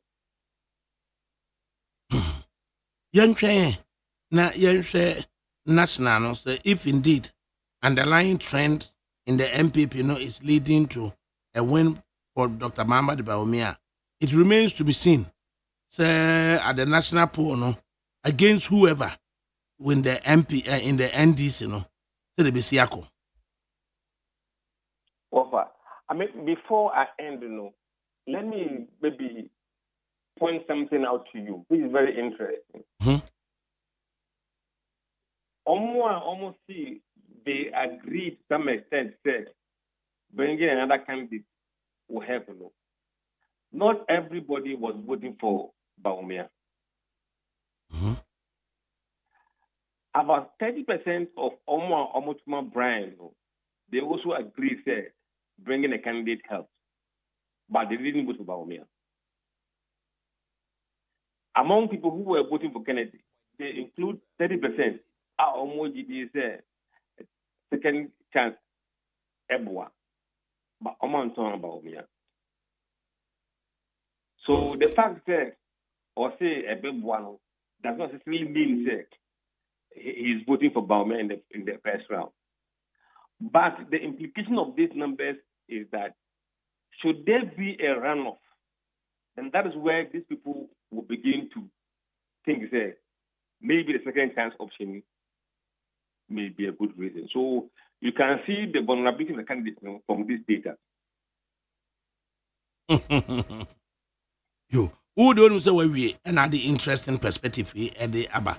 Yan so Musa your final perspective no. Ukofa po the buy. Ama eko we say MP NDC mono. I said there's a wide open contest ahead of them. And now can say yeah Haruna Idrisu is doing wonders. Ato Forsen is doing wonders. And the two pillars are na as Yakrian Agency. I chairman, I see doing Ketia and the chief of staff, Julius Debra, I said they were lagging behind. And Nipa Shasia can say, Mahama Abani by Yenche, I don't know this anomaloma will be between Chanaquem. Mama Abani by Yenche, and I this anomaloma will be between Chanaquem. That's why you do. Do you accept that's all your polar? What they say, Mama, by into your camp, they work on what the Bianca ye a good for by the got no bagawaya, Abetuaso. Over. I know, sir, you know me very well. Me Obian who know me. Obian directing me say, me. But we share NDC report, we have maintained, say, a bayo every 3 months. Because Omonia 50 dates are Omodokotwaba. So there is no value for me to do NDC every month. Because it costs money. It costs money to do the survey. Into Obinia, I just saw primary right now. All we can do is restrict our polling on NDC to our regular 90-day polling cycle. MP before no, I say because Omnomodi on primary say I didn't say a primary MP before primary early like this. They force it upon us. And that's how we have to respond. The NDC force will divide them quickly, we will change. But the fact is that, and before I'm going to talk about in very near future, so the focus now is on them. As soon as they are done and NDC starts theirs, rest assured, you will hear from us. Nobody can tell us what to do.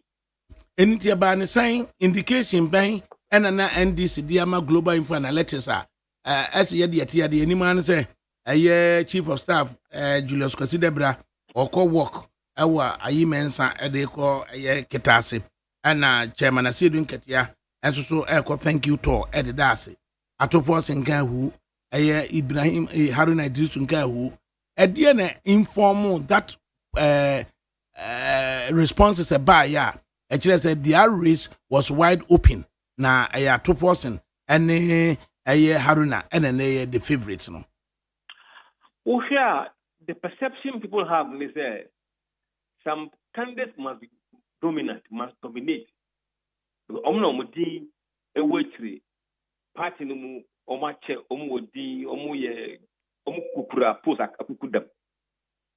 People expect the poll will reflect that sentiment. But the generation of people who talk about this time, and people are looking at people who look like them. And that is the problem. The population of this country who vote, about 75% of them are below the age of 44 years. They think differently and act differently. And they ask different type of questions. So what we may think is the norm or the perception may not be the reality. Intimation say, you know that no. Na NDC for my indication so more primary CBA and so this apple nearby. And the CA watch they say, one sign ye beam notwithstanding protestations because almost a date match on Beko a primaries anytime soon. Let me clarify. So the question I still want to ask you is say, a DNA informal first one out the buy on protest here. Look, the first one, April, it wasn't among NDC delegates. It was Ghanaians. Both NDC and MPP. July, both NDC and MPP, general voters. September, both NDC and MPP, general voters. We didn't touch delegate until MPP for announcement of date. And started MPP delegate. The next one will be MPP and NDC general voters. But we're not going to go and do NDC delegates right now because I have now master album. Most of the MPP voting the album and one of the So we are focusing the NDC one on the general voters. The general voters will become NIA back. It's in your favoritism, any bias be antina once anye MDC for the no.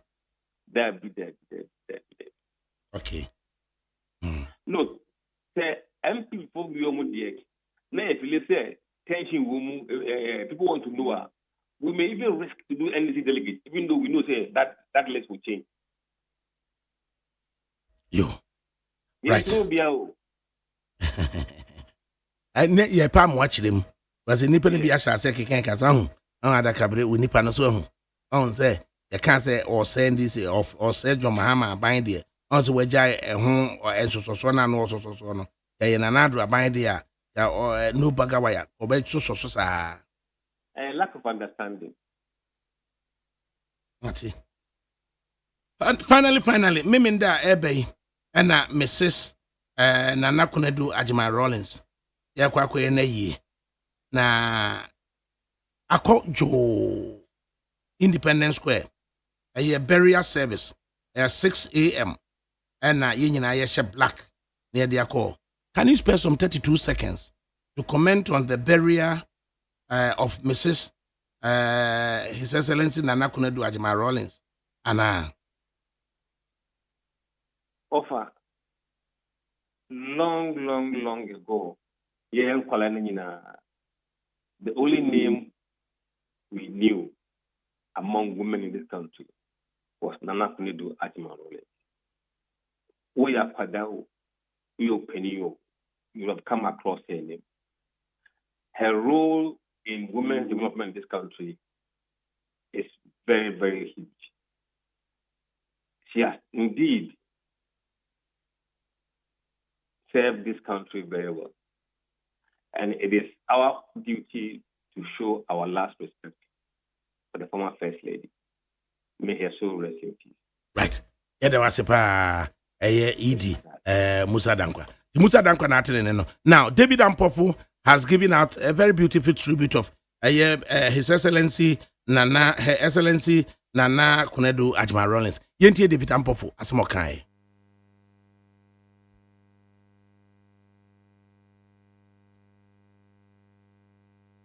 Tribute to someone with such a high. It is hard to write a tribute to someone with such a high public profile as Mrs. Rawlings. For close to 2 decades, she was First Lady of Ghana, and not a shy one. Everybody has their view of her, but not many really know her. I've known Mrs. Rawlings for almost 40 years. She was the First Lady, but also my friend. Some years later, I also discovered that my father was her wafa. We shared many connections. She was my ex-wife's cousin and my mentor's wife. Nana Kunedu, as she was affectionately called, was a complex mix. She could be soft and almost self-effacing, but she could also be defiant and combative. 30-something years ago, as we ate lunch at her dining table, her little son Kimathi swallowed a bone and appeared to be choking. I panicked. Yet Nana Kunedu calmly put her hand down his throat and removed it. I was struck by the manner in which she handled it and went away that day thinking about her composure under such a stressful situation. It registered. Nana Kunedu felt a need to ensure that women were fully represented in nation building, and she championed that cause fully. From daycare centers and homemade business ventures to legal advocacy on family accountability and inheritance, Kunedu's overarching goal was to empower women, especially those in the lower income bracket. Nana Kudu's energy levels were unbelievable, especially because there was a frailty about her. But that was never an obstacle for her. She just kept going. She worked hard. She fought for women. She fought for JJ. She fought for Ghana. She was a true cadre of the revolution. Over the years, Nana Kudu stood for what she believed was right. I didn't always agree with her, and our relationship saw some ups and downs. Many people have seen a widely circulated interview of mine with her in 2001. I was hard on her, pushing her as far as I could go, but she fought back and stood her ground. The truth is I admired her for stepping up to speak at a time when the NDC had just lost power and was on the defensive. Not many NDC officials at the time were willing to step forward, but she did. She was not going to be silenced by a new administration, so she came into the lion's den, as Time with David was considered by many at the time.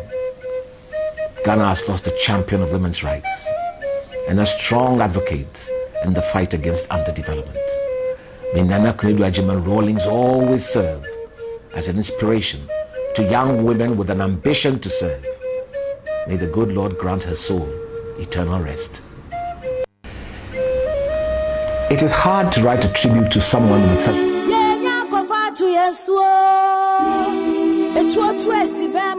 okunkunim kofa ejina ne so akwara paadi kokwe hu ededa mana echire no ne adehyiamra kroma dansidifo mehwe kasemu kira awawade esumu apai mo hire nyakwa pie awawasem nie we die bi si pen ne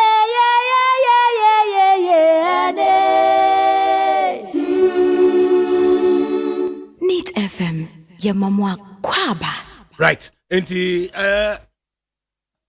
Amaliba Haruna Kingsley of the National Democratic Congress Watanasi aye ne be din komo.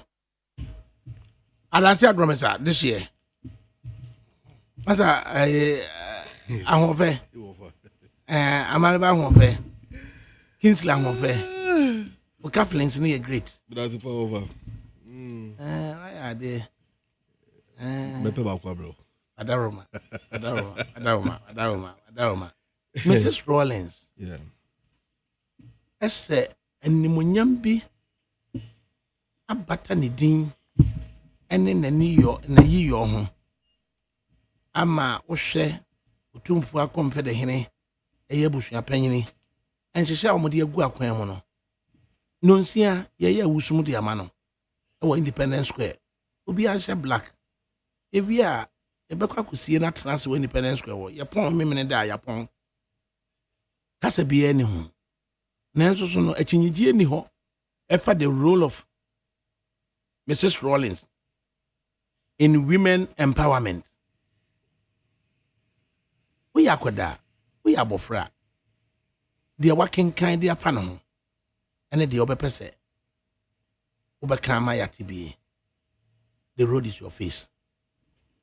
Ofa me da se na me ma wa ha na minchia atifo. So the wodi kan e kan no growing up far back in those days. Ewo adanse gromisa. Sabi o kraso na ye ni TV ewo. Ye ni mo any radio. Sabi to na ye GBC1. Ti edo yimra etie news 6 o'clock. Near T 7 o'clock news, near T Anapa 6 o'clock. And in between those times, the discussions be a koswa. Na mami kunedu din edimu akotene pa. Meka se and now what done benkum sui. The journey of her life, no, a glorious long walk from the service to humanity to eternity. Mekai somewhere 2022 thereabout. Mishia Neba Dr. Izonato Rawlings, our parliament. You know, Kasa says, you know, a requiem mass, and ye diama, Mrs. Nana Kunedu Ajima Rawlings. It is being beamed live. Or Jerry John Rawlings' Facebook page. Okay. Mishia Neba Dr. Zinato Rollins, the Honorable MP for Kolekloti. The Nkomodidi na mention say those days in the dancing groups, particularly in the early 2000, then one, a brother and a papa ebe hand over Emma former President Kufuor. Me babua se beto mo calendars de ko hange me them. And the calendars were so attractive to me that me who calendars na me ni ajepa. I list ma yentie mass na ya ma Mrs. Rollins no. Yentie kakra. Okay.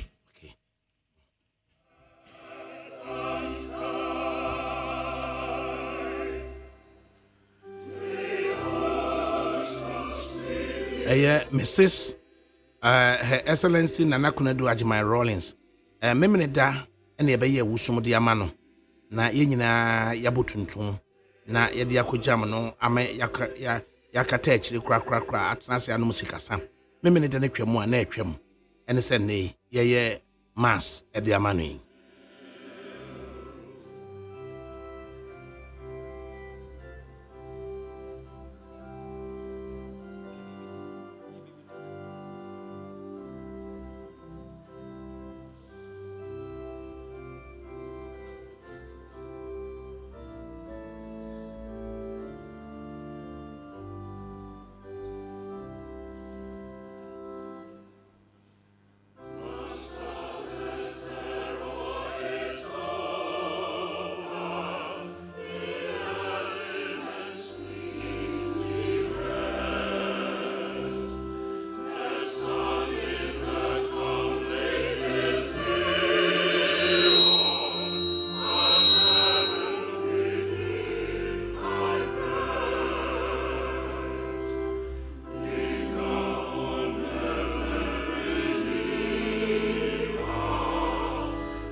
Mrs. Nana Kunadu Ajimai Rollins and ye Requiem Mass at the Amanoa and Unti Yen Susono Yetibi the Yemuso na Yenti Diakoso.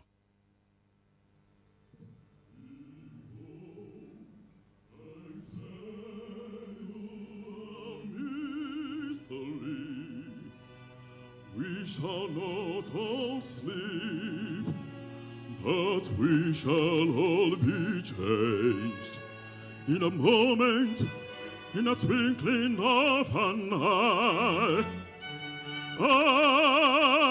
at the last trumpet.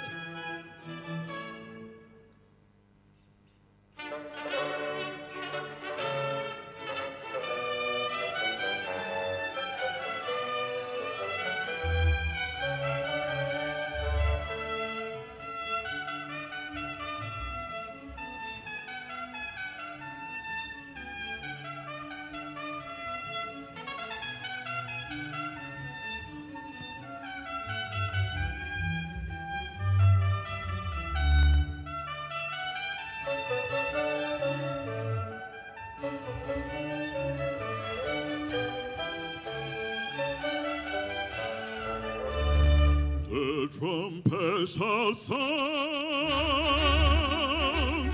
and the day shall be raised, and the day shall be raised incorruptible.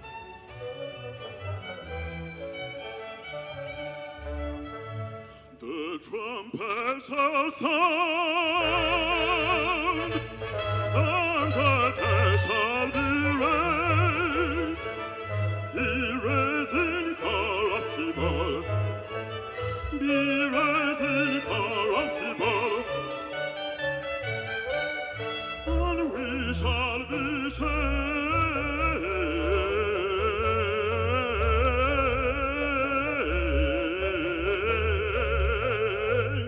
and we shall be changed.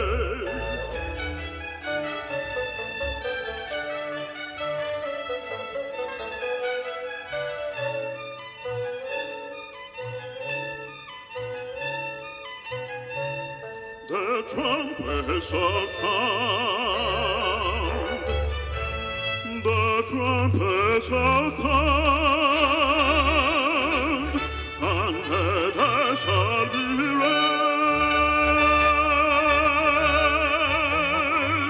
be raised incorruptible, be raised incorruptible,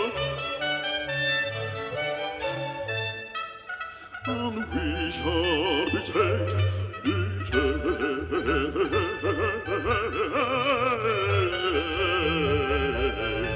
and we shall be changed, and we shall be changed, we shall be changed, and we shall be changed, and we shall be changed,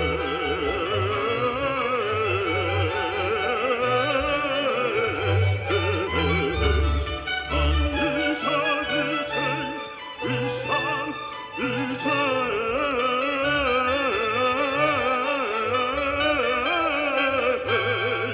and we shall be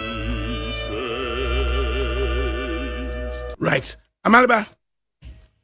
O maame ne ye master man no. Pacho, one picture. O nana rather. Yeah.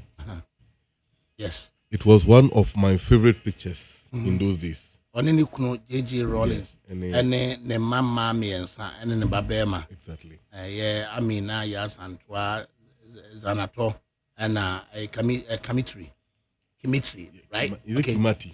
Yeah, Kimathi? Yeah. Okay, Kimathi. Yes. Okay. So over. The first family of Ghana from the Fourth Republic, 1992, ADBC and they have provided a lot of inspiration for the Ghanaian youth, especially with the young politicians.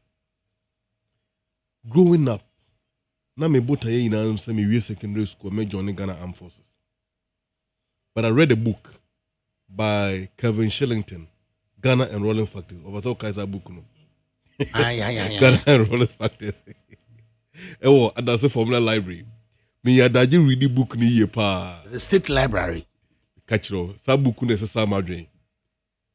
And the charisma of Jerry Rollins spelled me on. And today here I am. Indeed, the first family have done a lot for this country. We share women empowerment and menkano the development and the general welfare of women largely in Ghana. Ensuring say the needed legal framework. Yeah, a bell left the women from their vulnerable state, especially given the fact that the Ghanaian culture was some repressive element. Yeah, intimate and catapult the capability of women towards national development agenda and social cohesion. About Penny at that time, Nana Kunedu Ajiman Rollins, Edison news say, Obabwa, me share bit me a page and my ye near share a man cry, near my and mouse who a dear woman, no bet means so a d or my any man ye. I am not surprised that few years later thereafter, And from the stock of the NDC, you been your first woman Speaker of Parliament. The first time in the history of Ghana under President Mills. And that mean say the number one citizen of the land, Oba, in the name of Prof. Jenano Pukwajiman. You the Ghana's vice president. So the women led by her at that time actually prefer say the sky is the limit when it comes to women powers in our society at large. Now, Nejuma Obeyeye say the first lady of Ghana, Nebra Oboye, any anamone sawa chato hono. Eno ena was say yina yishe no mapi efrim. It too any new animal ema any mamenom. So the beya looking at the general political atmosphere at that time, how hostile the environment were.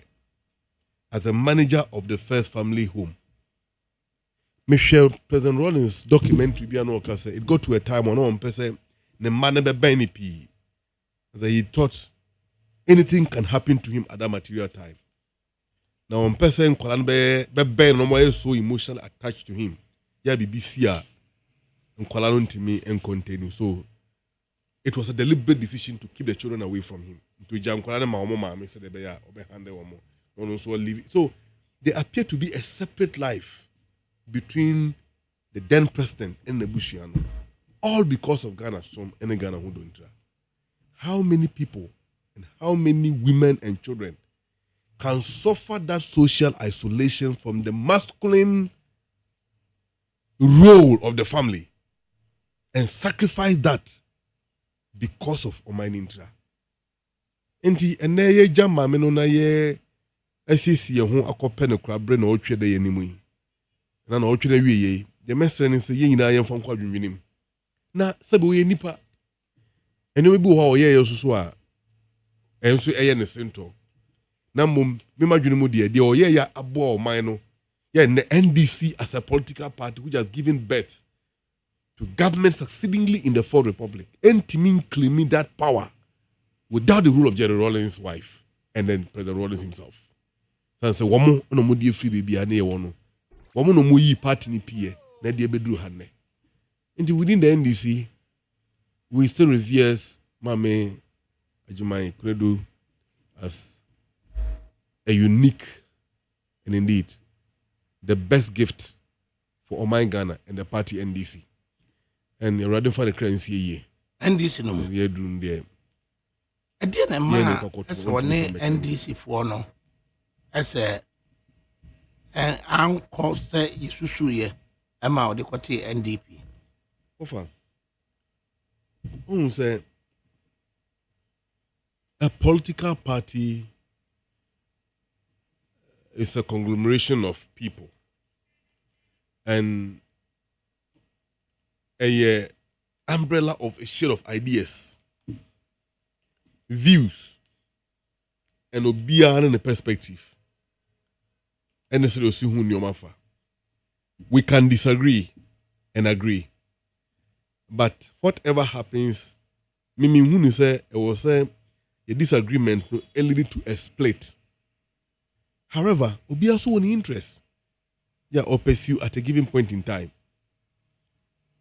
And a kodu bribine nipa who say, "Medem ntuma bom wodiano for the sake of a general good." Mima fam na emwa minti na twe me ho a. I think that one too is allowed. Sorry. Enye na nka ye hwehwe ede no. Nso aba ne sa. It all started when somewhere 2010.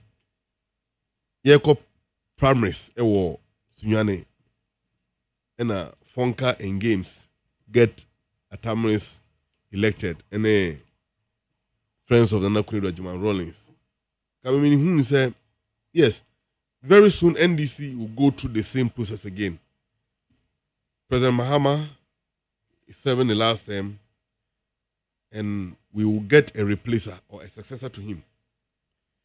Ebeno soa enye nipa baako ne begina mienu anamien se beka ho a ebo nto o man ni na mu ede o man no di ato party fo nim se me fi se bibia party asom o man na koduru no ene adwuma mampani aye ne me na meti me beto mampani adwuma no so esane minim de ene mahode ekuta me na wato no ho akire party for na mom ne ke ehwe ne se afanu ni na ton wo mo homa party for wi na party for na to wie no me tumi ni ehye baako nsa ehye baako nsa ye den ya baako ne be yi no ye ntimi yi mienu adam yensa ye den ara baako ne be yi na se ekoyi baako no wi a ye nyina be ka ye ntoma abomu biom ne sa be hye chini akase na se no de ni yunu no akata ye nso ne ya pre agitumi e wo Ghana for ho ade atoa oman ne chichire so na nka de ehwe ne se ke betoa so sa after 2010 prime minister osunu and bet ankoba ne sa ewie che ne se mame oba penny admankwedu atwe ne ho efri NDC mu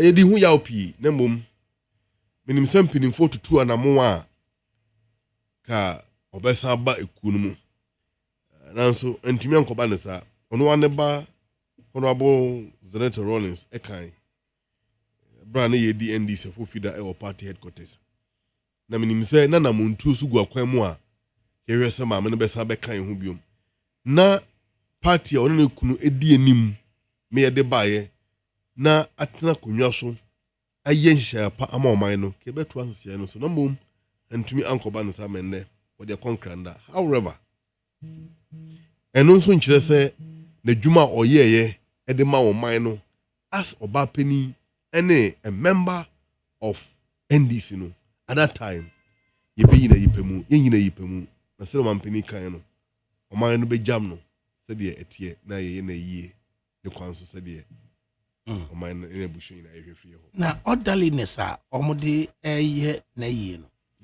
ana past 6 ye nyina kuntunkuni tuntum yamra na yenye wusum thereafter akwakusie no ye ne akire ya ba betena se ya benum sikasa na yamye musu ya wie that orderliness no men can say it's very interesting we are Ghana for by nature your culture and our social life, you give you respect to the departed. The Behanan say you nipa, Obe Frown Tuma, I want to tintim wechino. No one to be echi. Na say, when you go ponto and safro na bibisa in yechira. Near yen at Yasafo, who for free and one say, Womu kwechin, ye bekata omochi na sabi. Wantwi bia nkoba e denim guase beka womo a ekono nti ma member funeral committee no abaso for the simplicity and the simplistic nature of how the whole thing have been organized. Abushiane aban adwene akobenkromu se Radi Adoma me menana na pa no nsia ina yenhye Blaster Square hono mani na ekoboyo sasa yiwe yo mani yi o mampini ankasa betina dwom na ba mu mpenimfo aka no ho NDC mpenimfo so eka ho ene menhia ya sabio ayi esi o munanso mo yabusua so na musifo so beba bi na esoma wo se ye dance dia wo se yedi tribute wo se kenkan anhwaho wo se ye eni ni die twato a wo se de ma oba peni no de ni na ebe ma no wo sabre no na yewi a ya pagya mu no I think say ebe ye military cemetery ho na ekokata na chikura ye samba se de Ghana eni akan amembre tie no ye ne be sa to aso e wo bia ye ho a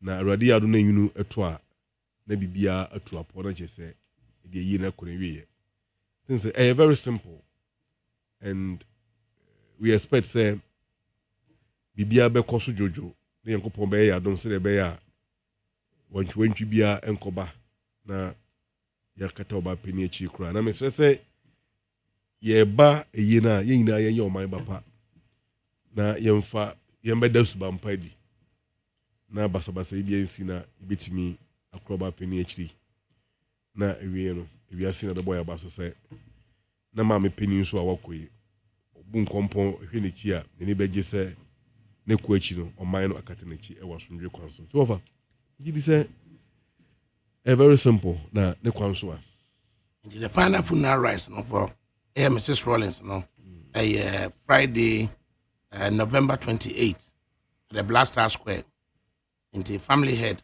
or anybody could see a be and I was see date no so okay and I was seeing you now yemfa black attack and famra that's Friday okay in the Friday November 28th at 6 a.m. okay na yakwako ye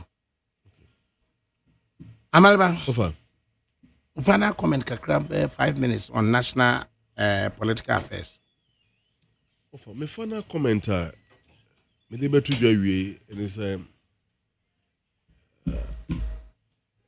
manya calls every teacher for bi concern am reason say so mo bibi an your friend CPD is it curriculum professional development allowance or something almost also say teacher for one war 7 class na amunya access to bundles and ya omo phones you know omo the data and all of that aban ewo allowances a wotua edema omo say during the previous government time no omo years and share na to aban we so buy no the teacher unions and the Ministry of Education at the home komo and the GS they are very much aware about this now allowance no was captured and was supposed to be paid in September ama October so dey so ama November dey so a eno so ye nhwe boada ama nti omo frɛ no na che say enya hogono so kra me ye dwo Ministry of Education and I'm a spokesperson for Education Ministry but kind of as more or less a player in the party that is in government I have kind of unofficial duty to explain to them. So, my person me for acquire so na me the two Ministry of Education and any Ghana Education Service. Any abayan him say, "Sa allowances na entitled to the teachers no." Abayan mo dia na sinto bia abamu no. Ombe na nimu ya na sa sika na ko. Say over. Teacher for no enya de omubo adwo kra na yomoni gie. And these are some of the challenges in the system. Yen twa my opponent meka enhemu nchene ya na ebetra ha ne yaka tire be ya impedimfo betie na mo tumu na mo no amana boa na boa teacher for so mo ye ne sa the kwanso because the teaching profession is one of the enviable professions in the country and Minister of Finance the budget or the koto dwa universities are buying ABC akande wo ho ne ho ne expansion of existing primary and senior high schools any infrastructure in the existing schools now. We need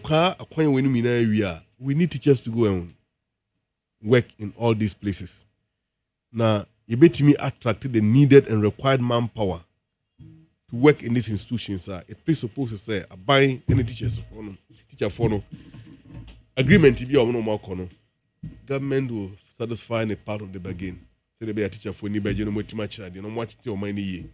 Of a teacher for her.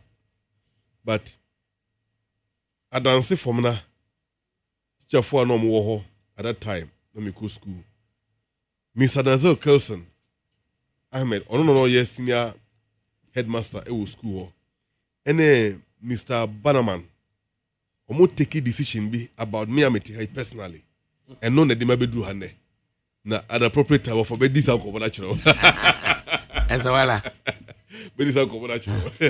Let's see. Over. These are my final comments that I would like to put across. You were him in the Yankasapi. Yankasapi. Emphasize Emma Haruna Kingsley, Amaliba of the National Democratic Congress. Say a transfer friend or buy. Na mema ntijumadi yedemu si ase na yaya hoboane akofie. The fie na ye kono Abraham any a host of persons ana eboa na wode akofie. Na wode ebekọ jojojojojojojo. Yenguso na yentie neat 100.9 FM